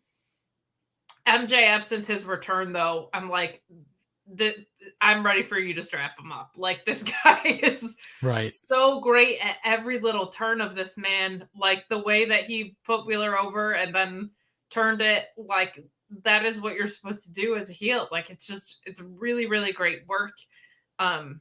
He is consistently in danger of people cheering for him, and he always manages to generate those boos. Like, that's not easy when everybody's actually sincerely rooting for you. Right. So, and I'm just excited for the match. Like, MJF's a great wrestler at the end of the day, as is Wheeler Yuta's ridiculous, right? So I think that's just going to be a whole lot of fun. It will be a ton of fun. And I really like this story they're sort of setting up. It's just going to be interesting to see how they sort of weave this all together, right? Because he's got to get to the championship. And he's got to get it, right? Like, there's no way they don't give him the belt this time. They have to give it to him. So it's going to be interesting to see how they weave it all together. And Kate, just to close loop on this, just so you kind of have this. This was the hitchhiking robot. You could see it here. His name was Hitchbot. Here he was. Destroy that little buddy. He's so benign looking. He sat near the harbor waiting for a ride last month in Marblehead, Massachusetts. Now, just so you know, this was back in 2015. And this was from the New York Times. The headline read, "Hitchhiking robot safe in several countries, meets its end in Philadelphia." Apparently he went on an international adventure that included spending a week with a heavy metal band. He cruised through the canals of Amsterdam and participating in a wave at the Boston Red Sox game. He met his brutal demise in a Philadelphia alley on Saturday. It was only 1 year old. And while I don't know if this article, because I didn't read through the whole thing. Oh my God. Yeah. They massacred it. Here's Hitchbot.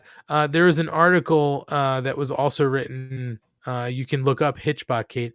An article that was written by CNN. The headline says, "Hitchbot hitchhiking robot." Where did it go? I'm sorry. Hitchbot, the hitchhiking robot, gets beheaded in Philadelphia. Oh no. So there you go. Bad things do happen in Philly. Yikes. Bad things happen in Philly. So let's jump back to the show because we do come back from break and we do get a promo from Sanjay Dutt talking about how Jay Lethal is going to beat Darby Allin next week. Darby says he needs to remind himself exactly of what he's capable of one-on-one. And Lethal says, fine, if you want to go one-on-one, we'll go one-on-one. But then we go straight into Jon Moxley versus Juice. I have a tiny face, but a large head Robinson. Braun Strowman also has that. Yes, he does. And he's such a big dude, but he's got such a tiny little face. His facial features are all squished together. He's got a lot of forehead and chin and cheek. And like a tiny little mouth. He's got like a little... Braun does, but I think Juice has a bigger mouth. Yeah, he's got a bigger mouth for sure. And let me tell you this. His teeth need a little work, if you ask me. Wow. The Money family, very judgmental of the Juice Robinson. I just don't know. I don't know if you're Tony Storm, why you settled on Juice. That's a good point. Must be a giant cock. Somebody told me about that once. Or somebody, I'm sorry. Told me about that. Somebody surmised that once. Somebody told me about that once being your wife a few hours ago. It's pretty great. Like, you made it sound like, the legend of Juice Robinson's giant cock. That's right. The legend is true. He is rock hard Juice, so he can only be talking about his penis. One day somebody's going to have to go up to him and be like, come on, show me your penis. Just like Michael Scott. Remember when he's like, oh Toby, show me your penis. Yeah. Could have been you. Anyway, Mox versus Juice Robinson, and commentary did note that Juice is the only person to, I believe, beat Moxley one-on-one twice in a single year. So they do have a history, and this was an eliminator title match. So if Juice was able to pull this off tonight, and I don't know if we did, but if Juice was able to pull this off tonight, next week he'd get a shot for the title in DC. Well, folks, hate to break it to you, Juice did not pull it out. Mox was able to win by submission with the cross armbar, or I believe it was the Juji Katami. He did not pull it out with his giant cock. No. If Juice does have a giant cock, all the blood rushed out of it in that moment, and he tapped out. After the match, Hangman Adam Page storms down to the ring. With his now Hangman is on my level of fashion, by the way. Floral embroidered jeans, pink Dolly Parton t-shirt. That's my level, and I enjoy that. He gets in Mox's face. They square up, and MJF has been watching from the box all night. But MJF gets on the mic. He says that they're fighting to lose, and he might just cash his chip in and become the world champion, because he's a generational talent. But Wheeler Yuta is able to get behind him, and MJF realizes that way too late. And Wheeler throws him over a couch to beat him up in the box. He throws him out of the box into the stands, and then security kind of comes in. Wheeler fights him off. But eventually, security is able to get Yuta off of Max. And my favorite part of that is Max is yelling, "Arrest that man," or something to that effect. He's yelling to arrest him.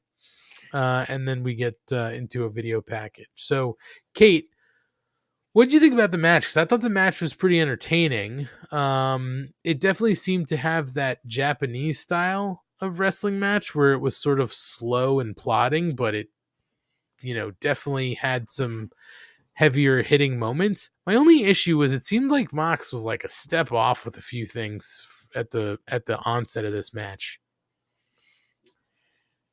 If I could create Dynamite from scratch today, I probably would have shaved a little bit off of the opening segment and maybe run a Juice Robinson video package or something, because it felt like the crowd either wasn't as familiar or just wasn't into it, like didn't care. Even if it was like one of those Ricky Starks-esque vignette kind of things. Just something quick to get people hyped up.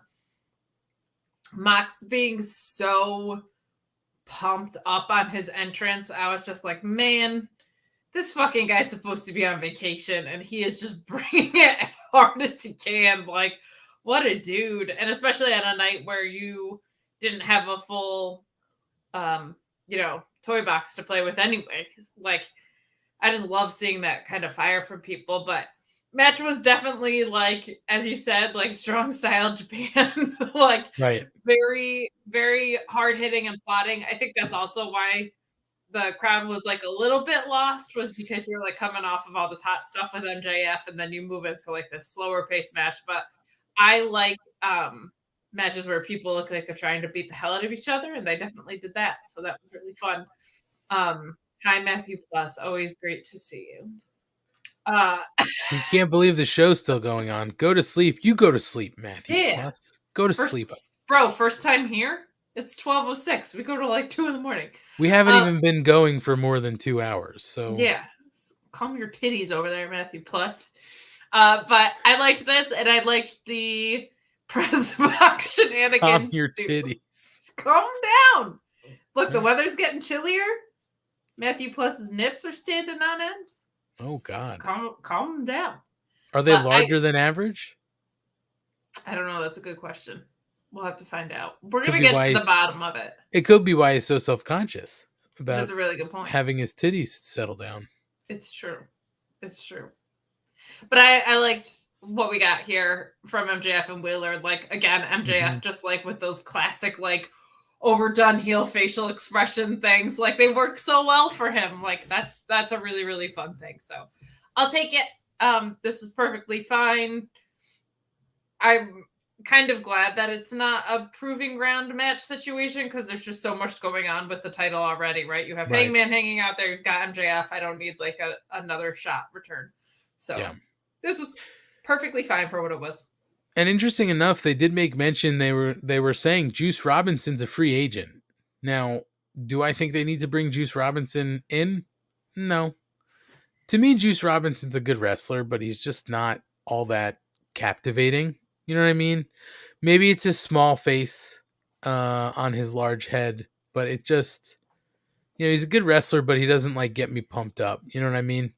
I agree. He's I thought the Finn Juice stuff he was doing, like I actually liked him as a tag team more, but I don't need him, but couples also travel together, so we might see there. Very true. But I guess and Matthew Plus actually doing something helpful in the chat said that Sean said that's not true. So who knows? But I'm with you. He's not someone like I need an AEW. He's not even from like Japan, the first guy that I would take. By the way, Asian Joe says, will that happen in the suite at Full Gear? Because we mentioned we're going to have our suite. By the way, we actually have our suite picked out. Like we have, I picked the location and all that stuff. I signed the paperwork, so we're definitely in. I can tell you this, Asian Joe, if it's going to happen, I'm going to be the one dishing it out. Wow. Aggressive, but believable. I'd buy it. It's going to be you and Matt. You and Matt will rumble. No, we'll tag team if anything. I told you, we'd be Money Inc. Oh, that's a good point. But Matt will get thrown out. Yeah. I think you're right. By the way, Kate, just so you know, dead center, same side as the hard cam. So we should see everything. All right, let's roll. Let's do this. All right. What came after this? The Hangman Adam Page, the blah, blah, blah video package. Okay. Back from commercial, they recap Saraya's debut last week. She makes her entrance, gets on the mic. She says that she's got chills now that she's back, and it's been a crazy road. She's damaged, but not broken. She'll create change here, and she is the revolution. And it's hard to talk because it's been a while, but AEW is officially her house. And they're giving her time cues, but she's pretty much ignoring them. And she says she'll take her time and leave when she's ready. And then she calls out the women's roster down to the ring. That's when Toni Storm makes an entrance, leading Athena, Madison Rain, Sky Blue, and Willow Nightingale with her. So I was excited to see Willow. And Saraya introduces them, starting with the champ, who she says is finally being used to her full potential. Love that. A fighting champion and the best AEW has seen. She's honored to be in the ring with her. But that's when Dr. Britt Baker, DMD, interrupts with Rebel, Jamie Hayter, and Penelope Ford. And Britt says that she talks about how much she's given AEW up to and including her neck, which she says is strong enough to handle it, unlike Saraya's. She makes fun of nobody knowing how to pronounce her name too, which leads to her pointing out, which leads to Saraya pointing out that Britt's name rhymes with shit. Although should be noted, Kate, twice tonight they dropped out shit from the live mic. Yes. So Baker says that she respects Toni Storm and had high hopes for her when she first got there, but she just couldn't keep away from the problematic people. So her and her new little tag partner broke her nose and took her out of the equation. You know, she talks about how she's, but she's just another conspiracy theorist. So I like how they're bringing that back up from the past. But that's not why she's there tonight. She's there because Storm has Serena Deeb, and Jamie Hayter will get her shot after Serena does. She had to address Jamie because Jamie was getting chants from the crowd. And she says one misstep from Toni, and we'll be hearing the words "and new," and that's when Serena comes down. But Saraya says she hasn't been there long, but she's already spoke to Tony Khan because she hears things, and it's nice to have a boss who will actually listen to her. And they decided that this match is going to be a lumberjack match.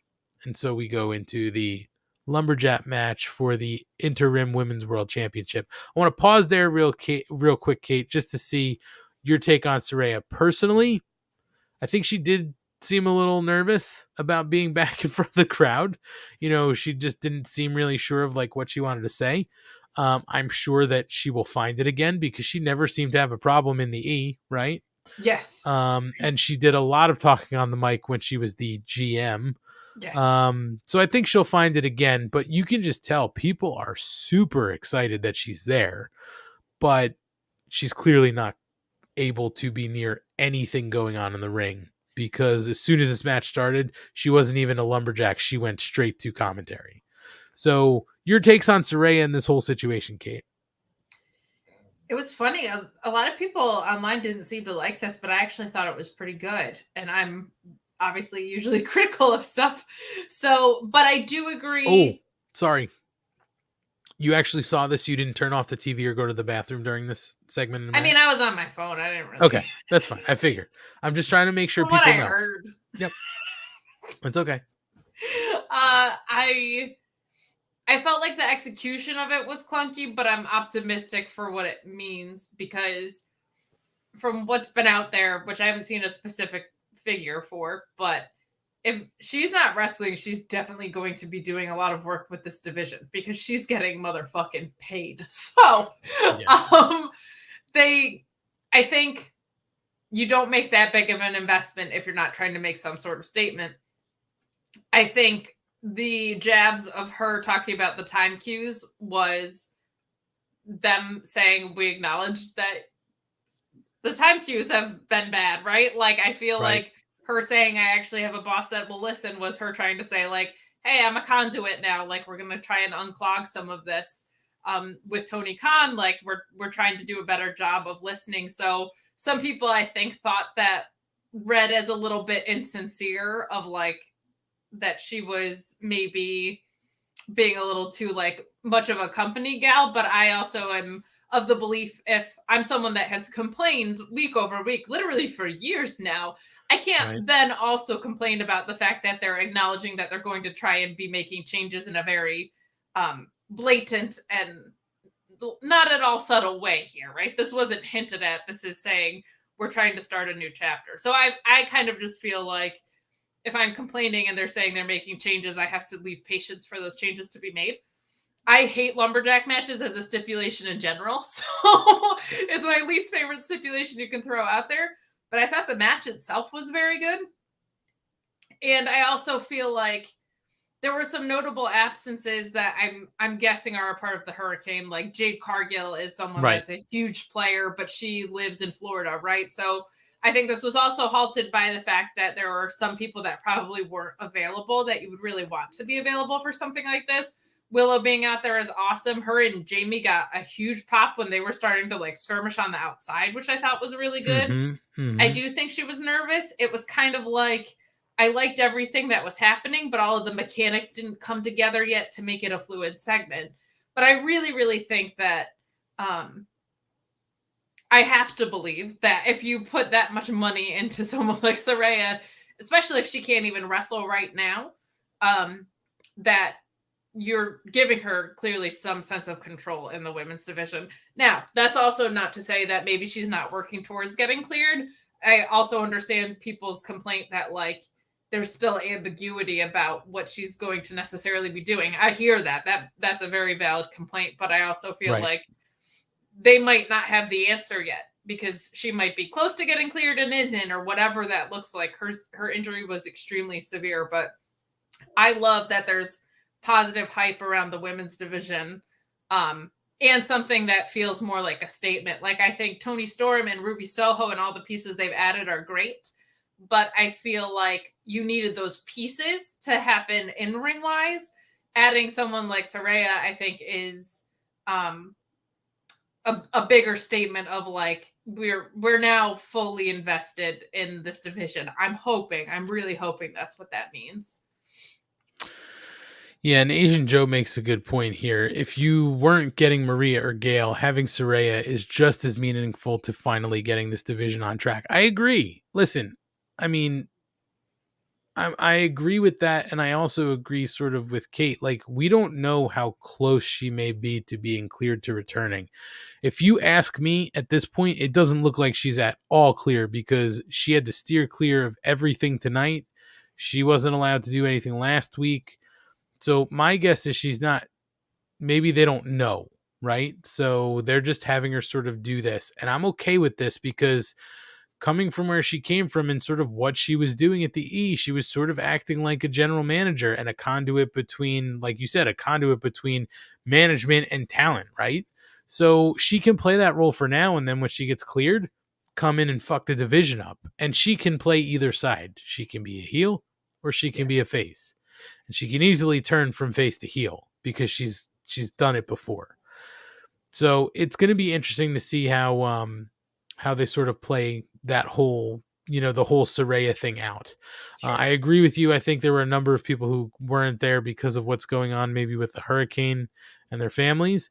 I also don't know, though, how it would have played out with maybe more of those bigger egos because, just think about it. Like Jade Cargill with sort of the heel women, would they have all gotten along? You know what I mean? Right. So maybe I almost feel like maybe that is sort of better that they didn't have as many other people there.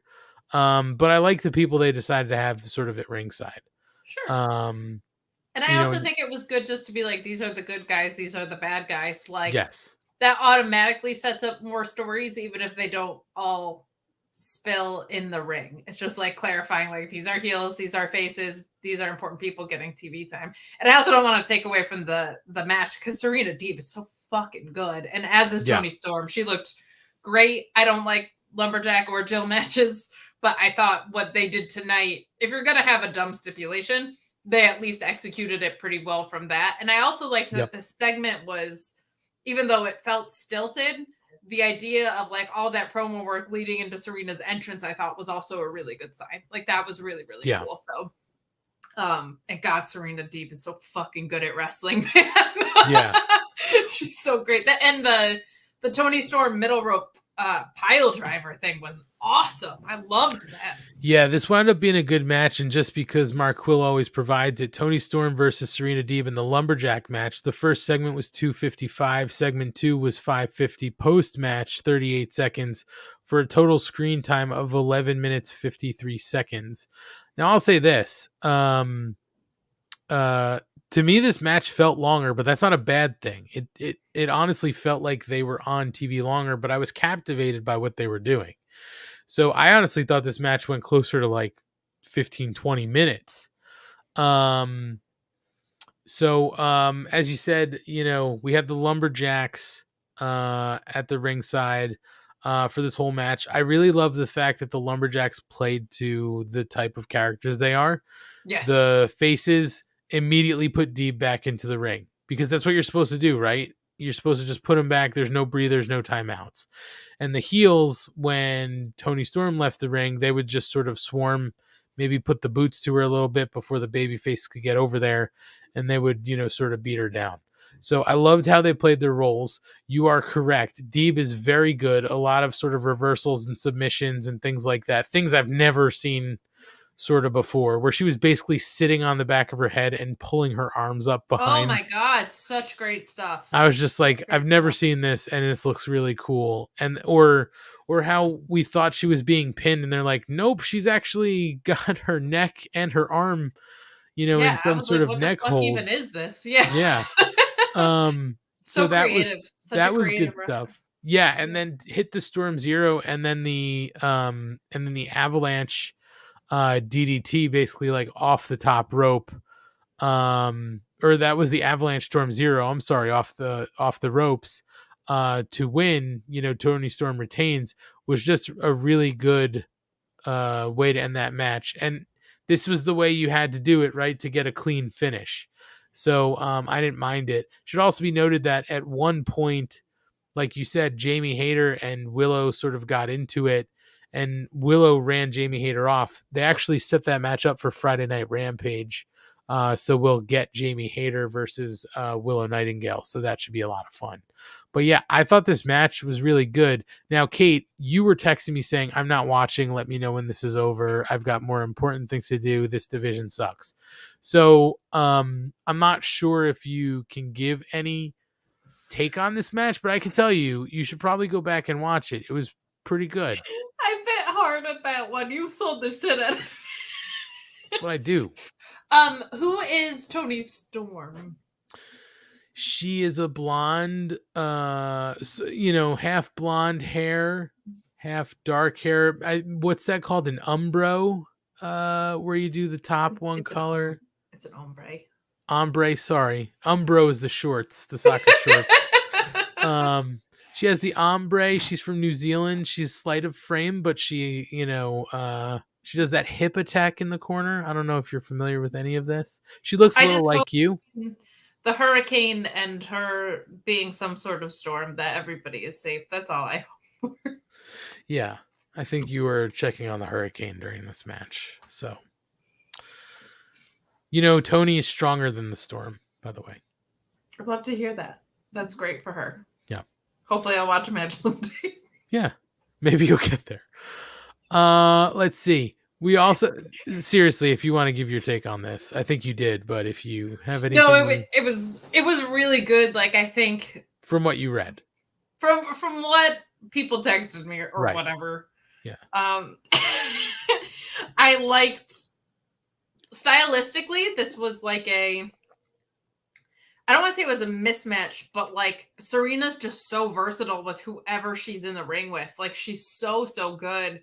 And Tony Storm is, like, I don't know, just like, we don't see her like in a lot of submission heavy matches and stuff like that. Like, she's a little bit more hard hitting and energetic, but I thought they had just great chemistry. I think both Tony Storm and Athena, since coming to AEW, have been having allegedly, really great matches from what I'm told. But I really think, like, if Thunder Rosa is injured, giving it to Tony Storm was the right call. It feels like she just feels like a champion, and it's really working. She's felt important. She's been pushed properly. Like, of all the critiques we have of this division, Tony Storm is something that I think she's been on TV a lot. She's been winning a lot. Like, this has made a ton of sense, and she's following through in the ring with it. Serena Deeb is just, I'm so glad she's getting this in-ring run at AEW, because she was obviously a great trainer. Look at who came out of her work. It's all of the top women at NXT, but she's just so damn good at this. Like, such creative offense from her in this match. Awesome shit. Yeah, this was a lot of fun. And again, I know you're going on sort of hearsay and like what people told you, but you should probably give it a fair shake, Kate. Yeah. From the GIFs I saw by accident. Yeah. That's how you should judge every wrestling match, to be honest. That's how I judge every wrestler, is GIFs. Okay, perfect. I mean, that's, if you're not gifable, what are you? Well, it's just hard too, because like I don't have a TV in the kitchen, and that's where I, as a woman, belong. So it's just like it's a whole tricky thing. Yeah, if it's not the kitchen, it's the bathroom, right? So we go after this to the Acclaimed being interviewed backstage with Daddy Ass. And they tell Philly that the tag champs have arrived next week on Dynamite. It's National Scissoring Day. Do it. Oh, sorry. I always get them mixed up right and left here with the cameras. I know, yeah, it's reversed and weird. I know. So they tell Philly next week it's National Scissoring Day, and then Keith Lee rolls up, says he was all ready to congratulate them, but then he watched the footage back and saw Billy Gunn cost he and Swerve the match. So, congratulations, he carried you there. And he also said that Swerve wasn't there because he is, I don't remember what he said, like irritated or something like that, but he wasn't there in the building tonight. Based in Florida, perhaps, yeah. Right. So my favorite part of this was Billy says that he's got 2 words for Shane Strickland. Scissor me. That's it. And we go to break. That's it.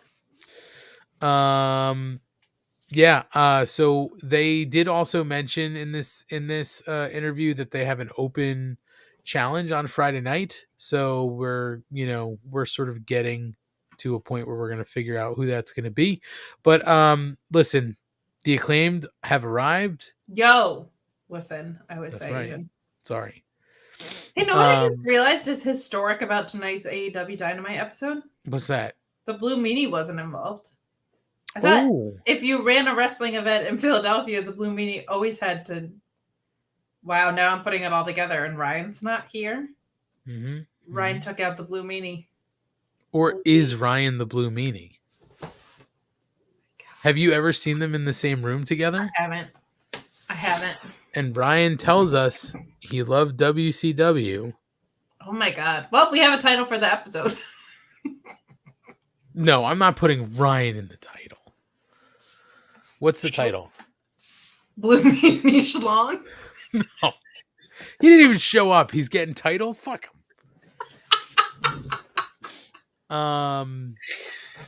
So anyway, we get back from commercial, and Private Party and Butcher and the Blade are bickering, and Andrade El Idolo reminds Private Party they work for him, and he tells Jose to take care of it. Jose says, like it or not, Andrade is the boss, so shape up or ship out.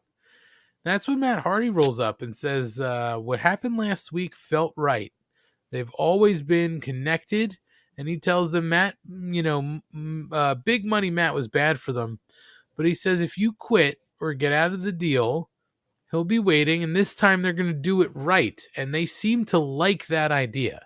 So Kate, maybe we see a reunited Private Party, and they turn face again, because they're not really working out with Andrade El Idolo. They're sort of blowing this up. I wouldn't hate that, because, Matt Hardy is sort of on his redemption, trail, right? I was kind of like, oh my God, is that Private Party? Oh, I like it. I think it has legs. It does. I could go for a face turn. I feel like if ROH is close to TV, they should be able to be in ROH so that they're doing stuff more frequently. Like they should be more active than they are. Yeah, I agree. And while Friday night we are getting a 3-way dance for the tag titles. So we do find out a little bit later that it's going to be the Butcher and the Blade versus Private Party versus the Acclaimed on Rampage. So, maybe we'll see something happen there. Kate, apparently people don't know this show because Kevin says you guys are still up. Yeah, that's the second one of those we've gotten today. Are you kidding? Like this is early for us. This is way early. We've been goofing around a lot. We have. So yeah, Private Party, we'll see what happens to them. The last couple matches I've seen them in, they didn't really do much for me anymore. So I'm hoping that maybe they can find it again. And, ring rust is real, man. Like TV ring rust is real. They need rust. Yeah, I agree. So Kate, after this, we go into Eli Isom versus Absolute Ricky Starks. And this is a quick one. Ricky Starks wins by pinfall with the Rochambeau. They're just showcasing Ricky here. They do mention Eli Isom is a Ring of Honor talent. My favorite part of this was when he goes for the pin, he basically jumps and like sits right down on his midsection, and it did not look like Eli Isom was expecting that. Yeah. But a quick win for Ricky Starks. They're just kind of putting a shine on him. And again, I don't really know where they're going from here with Ricky, but I want to see him on TV. So just give me more. All day. I would like for him. I kind of had a trajectory in my mind, but I think MJF is now taking the big title. But like Wardlow needs a match with someone and a rivalry with someone for his title that's not wrapped up in anything else. I would love for him to drop it to like a heel quickly, and then for Ricky Starks to have that, because Ricky Starks with the TV title just feels so right to me. Like, but yeah, we'll see. We get a video package with Jungle Boy where he says he's going to decapitate Luchasaurus. So boy, friends become bitter enemies. I don't know why he has to decapitate him. Dinosaurs have been extinct for a really long time. So would you want to be responsible for decapitating the last dinosaur alive? Probably not. Right? Probably not. It's a bad look. But like, how do you keep a dinosaur from murdering you is also its own unique challenge. So what do you do with a dinosaur that you no longer are the boy of? They're the top of the food chain. So we're in their domain. That's a very fair point. You know, we should move on. Just hope for an asteroid, I guess. Some sort of ice age that will take care of this. All right. We move into our main event. Thank you. It is Bandito versus Chris Jericho. Or, I'm sorry, the Ocho Chris Jericho for our Ring of Honor World Championship. Code of Honor. In the Ring of Honor presentation they do, it always just for me works, right? So you have Bobby Cruz doing the announcing tonight. I would assume only because Riccaboni is local to Philadelphia. Riccaboni's on the call for this match instead of Caprice. Caprice has done quite a number of these, but Riccaboni's on the call. So I love how they make this feel special with Ring of Honor, right? It's a different thing, different announcers, all that kind of stuff. I think it's important too, because it's like the only distinguishing factor. But as you're mentioning commentators, we didn't even talk about William Regal saying, "You're like a little Rice Krispie treat. You can snap, crackle, and pop me whenever you want," or whatever. I was corpsing at home. But yes, Ian's the best. And it's nice that they have that to distinguish it, and also to educate people who are not familiar with the ROH product, I think is a really good call.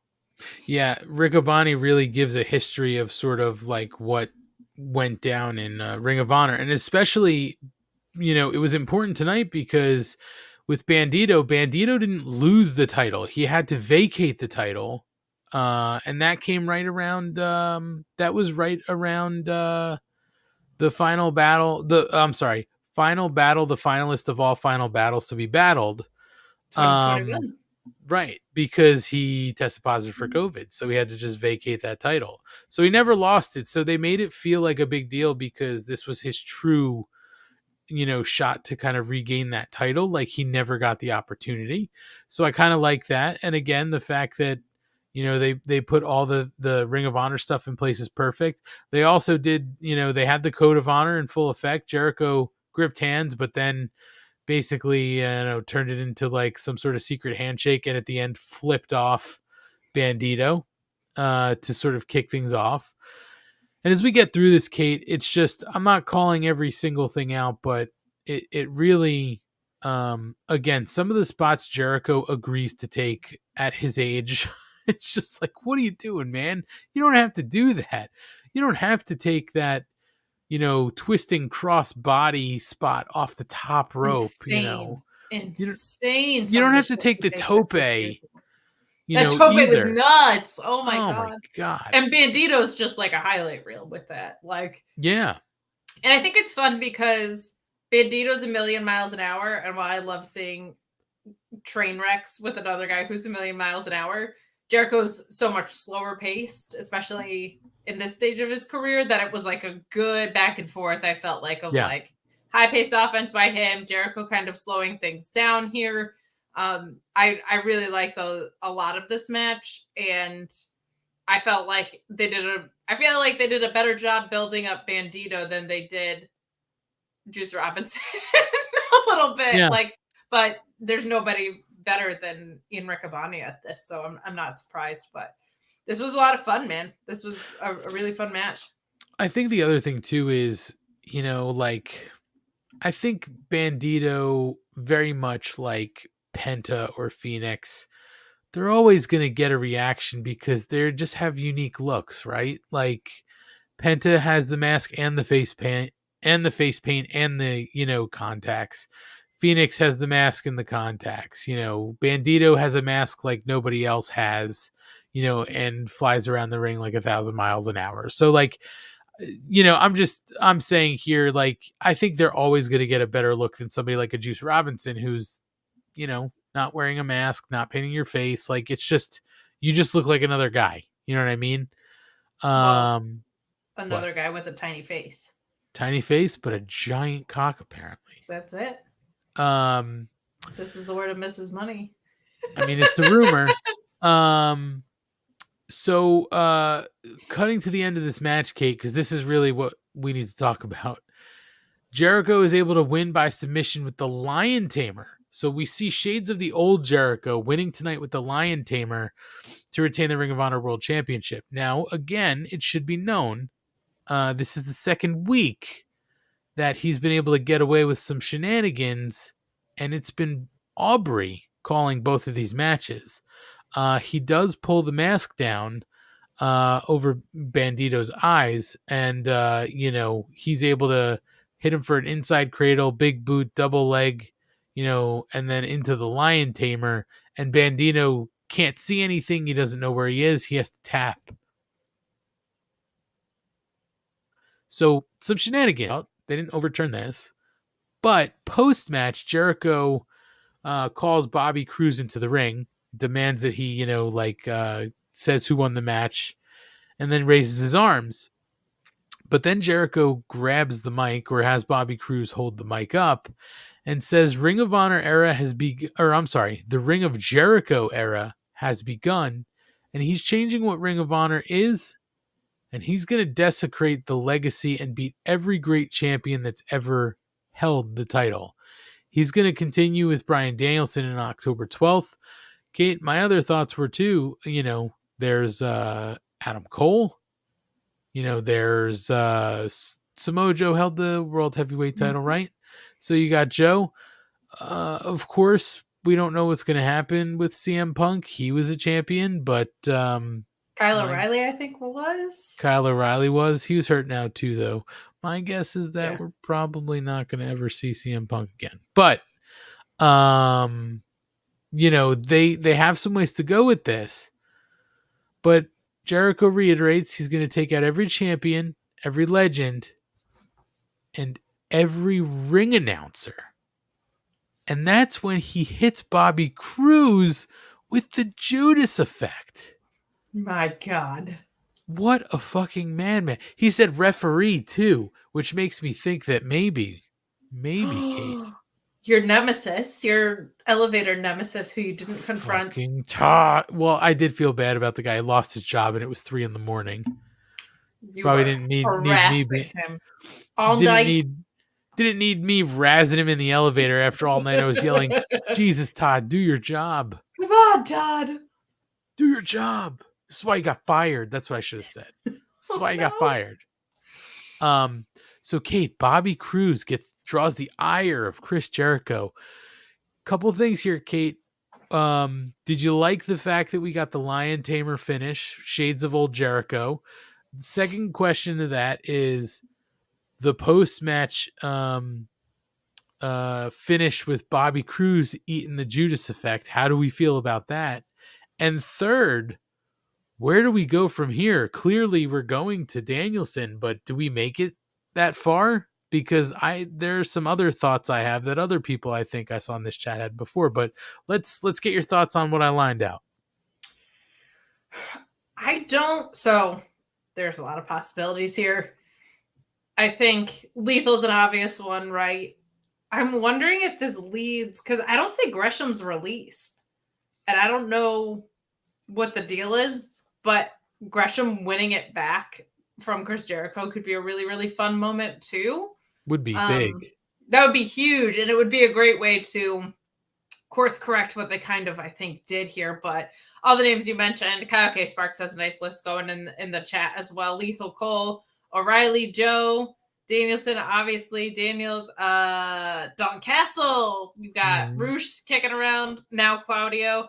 He also brought up like Taven and stuff. I don't know if you necessarily need to go get the Impact guys here, but I think this is, the most sports entertainery thing to do is to go shit on like the purest brand of all, right? Like you could run through both Briscoes at some point. Like you could do a lot of really, really cool shit with this. So I'm here for it. I think it would be fun to have like an ROH invasion if you wanted to, because they're going to take their brand back. Like that's an invasion angle that doesn't need to last a really long time, which is where other invasion angles, I think, get fucked up a lot. But there's so many different things you could do. Like I think this could be really cool. And it was just like the nastiest slap in the face from Jericho of Honor over there. Yeah. Now, Kate. And I want to see him fight Caprice Coleman. If he's going after like commentary and like ring announcers and stuff, like Caprice is legit trained. So he should fight Caprice. That would be fun. Now, Kate, do you subscribe to the possibility that next week Daniel Garcia turns on Bryan Danielson? This has all been sort of a ruse to sort of get at the Blackpool Combat Club. I think it's possible, but then my only thing is like on October 12th, I think if he's fighting Danielson for the title, I don't think that's the time to give it to Danielson. You know what I mean? Like, no. I think it has to be something a little more special. Not just, and I'm sorry to all our Canadian friends out there, regular Wednesday on TV in Canada just isn't special enough to me, to sort of like have that title change hands. So I don't know. What do you, first of all, what do you think about the Garcia thing? You think that's a possibility? I mean, anything's possible. It's wrestling, but like, I feel like just from a realistic standpoint, like Garcia has gotten all the juice out of the Jericho Appreciation Society that he can. Like, I think the question then becomes, what does Garcia do next, right? And I just think that's a bad call. And they just did like a double switch thing with Luchasaurus where he was like bad, good, bad again. So I don't think you want to run to that well so soon after. But it's wrestling. Anything can happen. Well, all I know is that Bobby Cruz ate that fucking Judas Effect like a champ tonight. He did. He took that. So, Kate, now this is where you said before, we were talking sort of in code. What do you think? Is this saying anything to you about the future of Ring of Honor's sort of television deal at this point? It tells me everything and nothing. I feel like it tells me something definitively is happening either way. I think I'm hoping it's that we're getting TV soon, or it means we're not getting TV for a while, but it feels like there are stronger creative choices. So I'm hoping that means TV's around the corner, but it's not just like, hey, our champion is doing open challenges anymore. Like they are making creative happen around Ring of Honor. I'm thinking that means that TV is coming. It could also mean that they're nowhere near TV, but they're trying to give this a push. Yeah, I mean, it's just hard to say because I think we were talking about it last week and we were like, there doesn't seem like there's a way that they have a deal in place, right? But you look at something like this where now they're kicking up dust on all those champions. You hope that they have something lined up, right? Especially at because least throw them on YouTube or something. Like do something. Got to do something. But that's the end of Dynamite. a women's match, but I have to go to the bathroom really bad. So What? I know, but you can dive into news and notes because I don't really have anything to say. Well, who am I going to talk to about? Well, fine. Go to the bathroom. I have don't to have pee, to. so Fine. Well, do I your create thing. controversy when I go to the bathroom. I'm talking about women's wrestling. So this is natural for Kate. It's natural for Kate. Anybody in the chat wants to sort of chime in here, feel free. There's not too much open stuff, but we do have a few pieces of news and notes. Nothing crazy.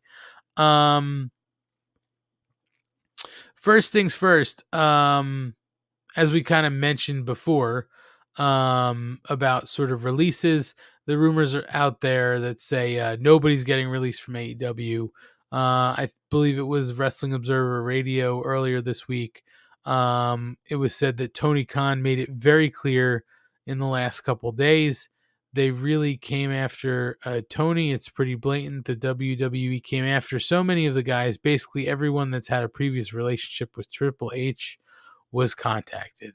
So it looks like they're taking it super serious, that they were tampered with, and they are not going to let anybody out of their contracts. So we'll see if that holds. But the next piece of news we have is a schedule thing. So it looks like with Extreme Rules pay-per-view happening on October 8th, TNT has listed the upcoming Battle of the Belts for Friday night after Rampage instead of doing it on Saturdays like they normally would do. Are you done talking about these broads yet? Yes, I'm sorry, Kate. No broad talk. I was talking about the Battle of the Belts, where nothing has been, absolutely nothing has been sort of like said about yet. It is scheduled to take place on October 7th at 11 p.m. local time, and will air live on TNT. So next Friday after Rampage, you're going to get Battle of the Belts. Who could possibly give a fuck? Now, I can tell you this. We've done a number of Battle of the Belts specials. It's the money episodes that everybody says they want and nobody listens to. I don't know if we're going to do it on Friday at midnight, but, stay tuned. We'll let you know. I found out that MJF was singing the Mets fight song on commercial break. Oh, perfect. Yeah. Speaking of MJF, that's a good segue, Kate. He went on to Barstool Sports, and I guess he was asked by Kevin KFC Clancy who would be on his Mount Rushmore of professional wrestlers, and he was clarified he couldn't name himself 4 times. Of course. So he had to give an answer here. His answer was actually Triple H, Roddy Piper, DJ, The Rock, or maybe it's DTRJ, if we're going to be condensing it. And then Stone Cold Steve Austin. So apparently he named Triple H and Roddy Piper first, saying, that's where it got, and then he said it got really hard. Like, he left off a lot of names. He specifically shot down Hulk and Vince McMahon, acknowledging their importance to the business, but he said he doesn't want to discuss them too much because of their controversial reputations. And he also left Mick Foley off, and I believe he said, "Fuck Mick Foley, I'm the most famous Long Island wrestler of all time." So take it however you will. It was on KFC Radio, so you can go back and listen to that on Barstool Sports to hear what MJF had to say. But I guess, Kate, any takes on his Mount Rushmore? Anybody you'd move off? Oh, yeah. I don't think I have any of them on mine. Definitely Triple H. Like, I think he said that because he's absolutely trolling. 100%. Mine is I have such a complicated relationship with CM Punk now, but Punk, Brett, Sean, and Eddie is mine. But that's only because Eddie Guerrero's dead, according to Wolfpack Raven. That's it. Just because he's dead. Well, congratulations, Kate. You ruined another question by just throwing a dead guy in there. And finally, Kate, some news is from the Young Bucks. They dropped their custom sneakers today, and they did sell out of them. And so they those, did not call their release a Super Kicks party, which is stupid. Come on, people. Where's the marketing? It should have. It should have. But those Diodoras, those custom Diodoras, sold out. So good luck finding them on the secondary market, folks. Matt Jackson did post a video on his Instagram story. It's basically what sort of got people were his parting words of the video. It says, "Thank you so much, guys, for everything. For the last 18 years, you guys have supported us and been so great to us. And I really can't wait to see you guys very soon." So that's what people are sort of like piquing people's interest, because it sounds like they're on their way back and they, might know when that day is. But again, it's a relative term, right? Like soon might be a month, and a month is a long time, right? So Kate, let me ask you a question. Did you see these Warlocks or did you not? I did, and I don't think they're that great looking. So I'll say this. I'm going to share my screen. They do look extremely young Bucksy, but I would not. Bucksy. Like that looks like a very young Bucks kick. No, you're right. Here's what I sort of not what I don't understand. I get it. I wonder if there was at any point any discussion with Nike or Jordan, right? Because they always talk about Jordans or Air Force Ones, like that's what they wear. I'd just be shocked if they couldn't even get a conversation, because if they were, Jordans or Air Force Ones, they would have sold out just the same. Of course. I mean, these are Diodoras, and I think the only shoe I ever owned that was a Diodora was a soccer cleat, and that was when I was in like 4th or 5th grade. Sure. Story tracks. Yeah, so but I do like the design. I just wish it was actually like, better shoe brand. That's fair. And point. Kate, what do you think about this whole thing? Like, hey, the Bucks are on their way back. Do you think there's truth to that? Yeah, I think you might as well do it at the pay-per-view, like at this point, right? Or, because there's not even any other specials like in between. So, yeah, there's Battle of the Belts. Is that a special, or is that an obligation? You're not bringing back the Bucks at 11 p.m. Friday night. It's their once a quarter. That's so bad. Commitment. So bad. Yeah. Where nothing happens. Except actually that Claudio Takeshita match was incredible last time. Yeah, that was. I say just wait till the pay-per-view at this point. Why not? Well, you heard it first. Kate says wait for the pay-per-view, and when the women's match comes on, I'm going to the bathroom. She's not even going to entertain it. Well, that brings us... It's just so funny. That brings us to the end of the show. I'm surprised Kate didn't... somebody wants to know if we can talk about Judge hitting 61. I can tell you yes, because Kate was watching the Yankees game for most of the show tonight that included women, but then even some of the stuff that was men. She's an equal opportunity, That's true. So Kate, any take on Judge hitting 61? Oh, I'm just happy they stopped fucking walking him. So that's good. And please hit 62 when I'm there on Saturday. Please hold off all of your offense till now. But I will say this for real. I find it very impressive that he has not been pressing for any of these home runs. He's still hitting for average. He's still hitting doubles. He's still being productive. Like in these home run chases, I think you often see people like it's all or nothing. So I'm just glad that he's still productive and contributing to this team winning, which is really good. So good for him. It's a really special milestone, and hit 62 when I'm there. I don't know. I think he's going to do it sooner, unfortunately, but you'll still see maybe a new milestone get hit. It's true. What was I going to say? I'm with you, by the way. Like, he's not, to me, it looked like he was just forcing to put the bat on the ball, right? Like, some of the pitches he was swinging at weren't even close. And then finally somebody gave him something to hit and he took advantage of it. But I'm just concerned. I just want him to get a hit when he gets up because I want him to get the Triple Crown. Yes. So most of the time when he goes up, like, I don't care if he gets a single. Like, I just want the average to continue to tick up and get well ahead of who is it, Bogarts? I think so, yeah.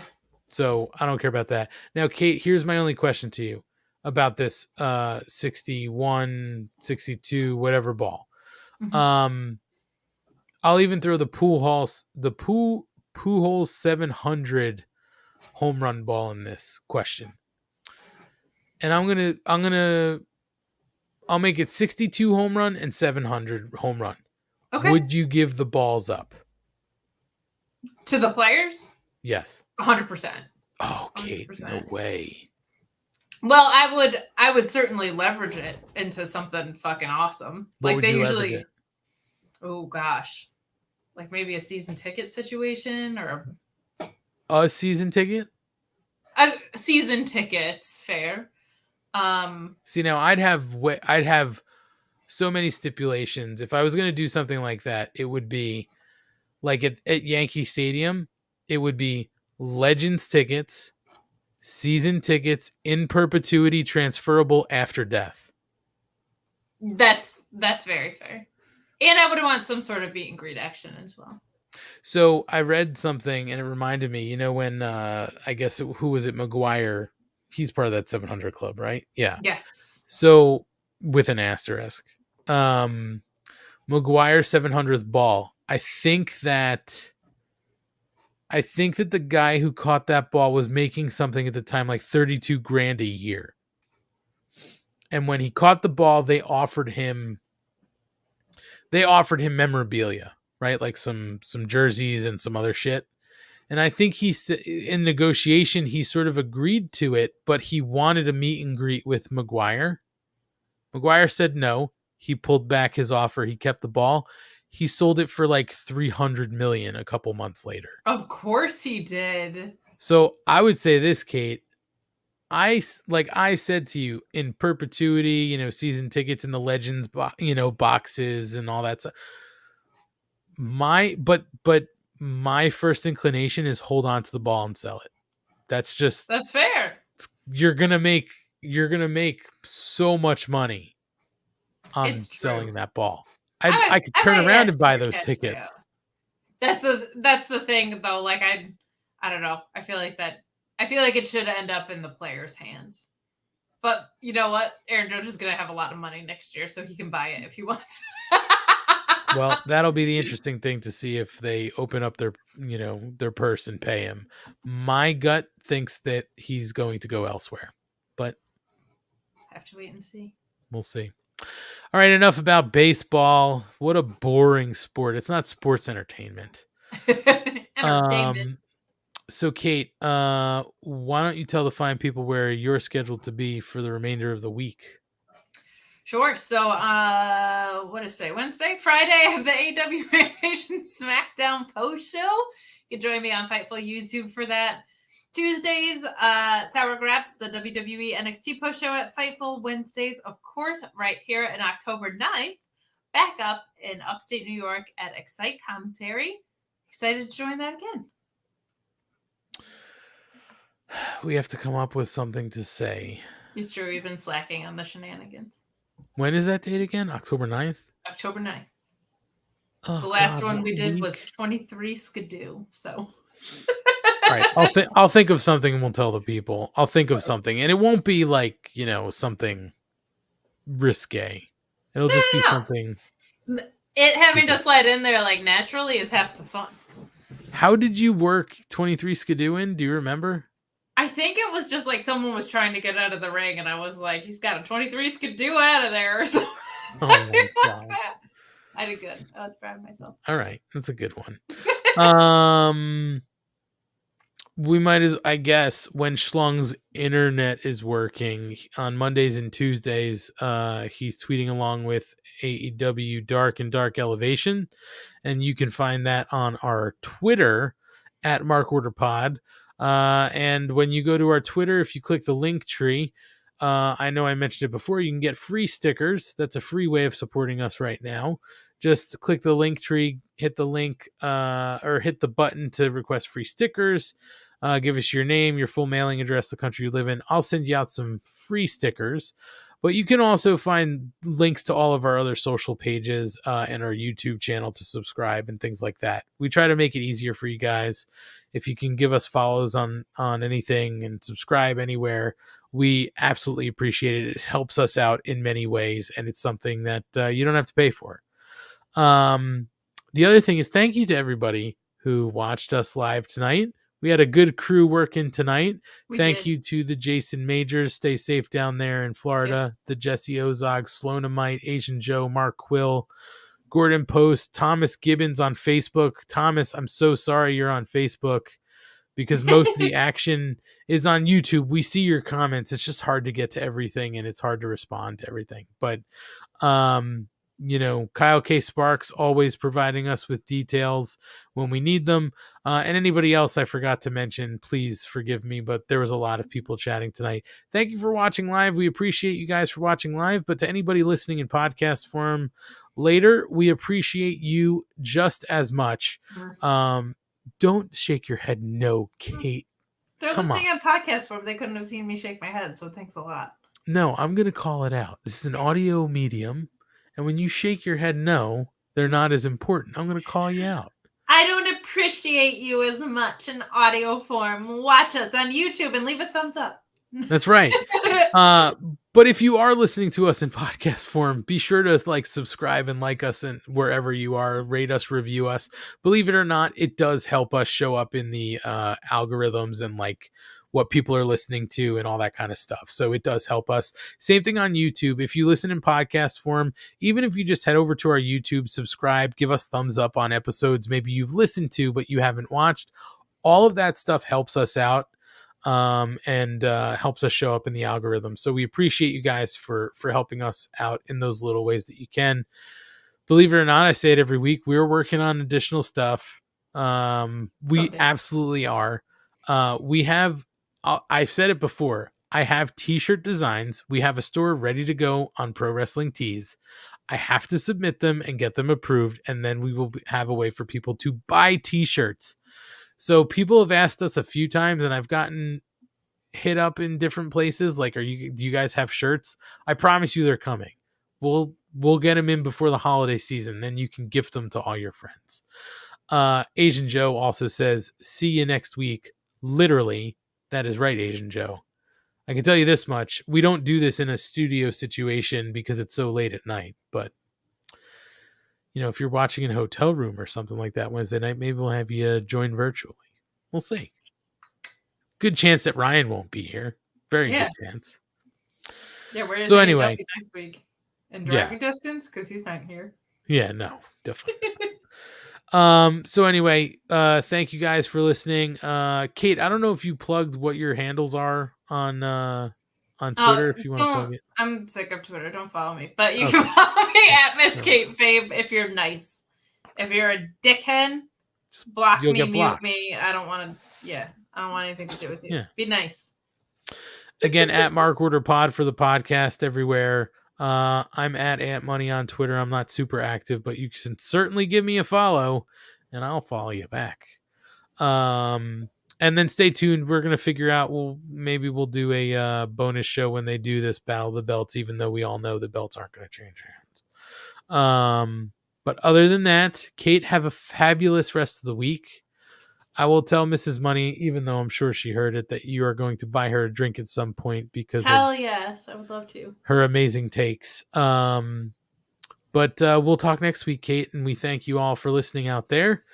Have a great rest of the week. And to anybody, again, in Florida, stay safe, stay cool. Just make sure you're, doing what you're supposed to be doing down there. And we will talk to you all next week here. Episode 80, Kate, next week of the Mark Order podcast. Bye.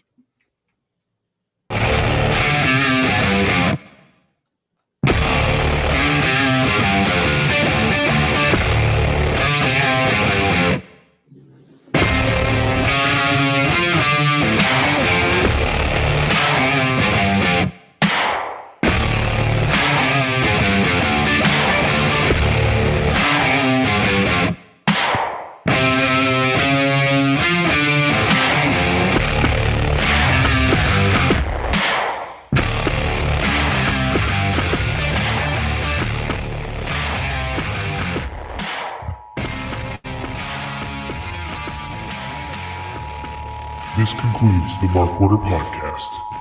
We now return you to your regularly scheduled programming. Join the Mark Order.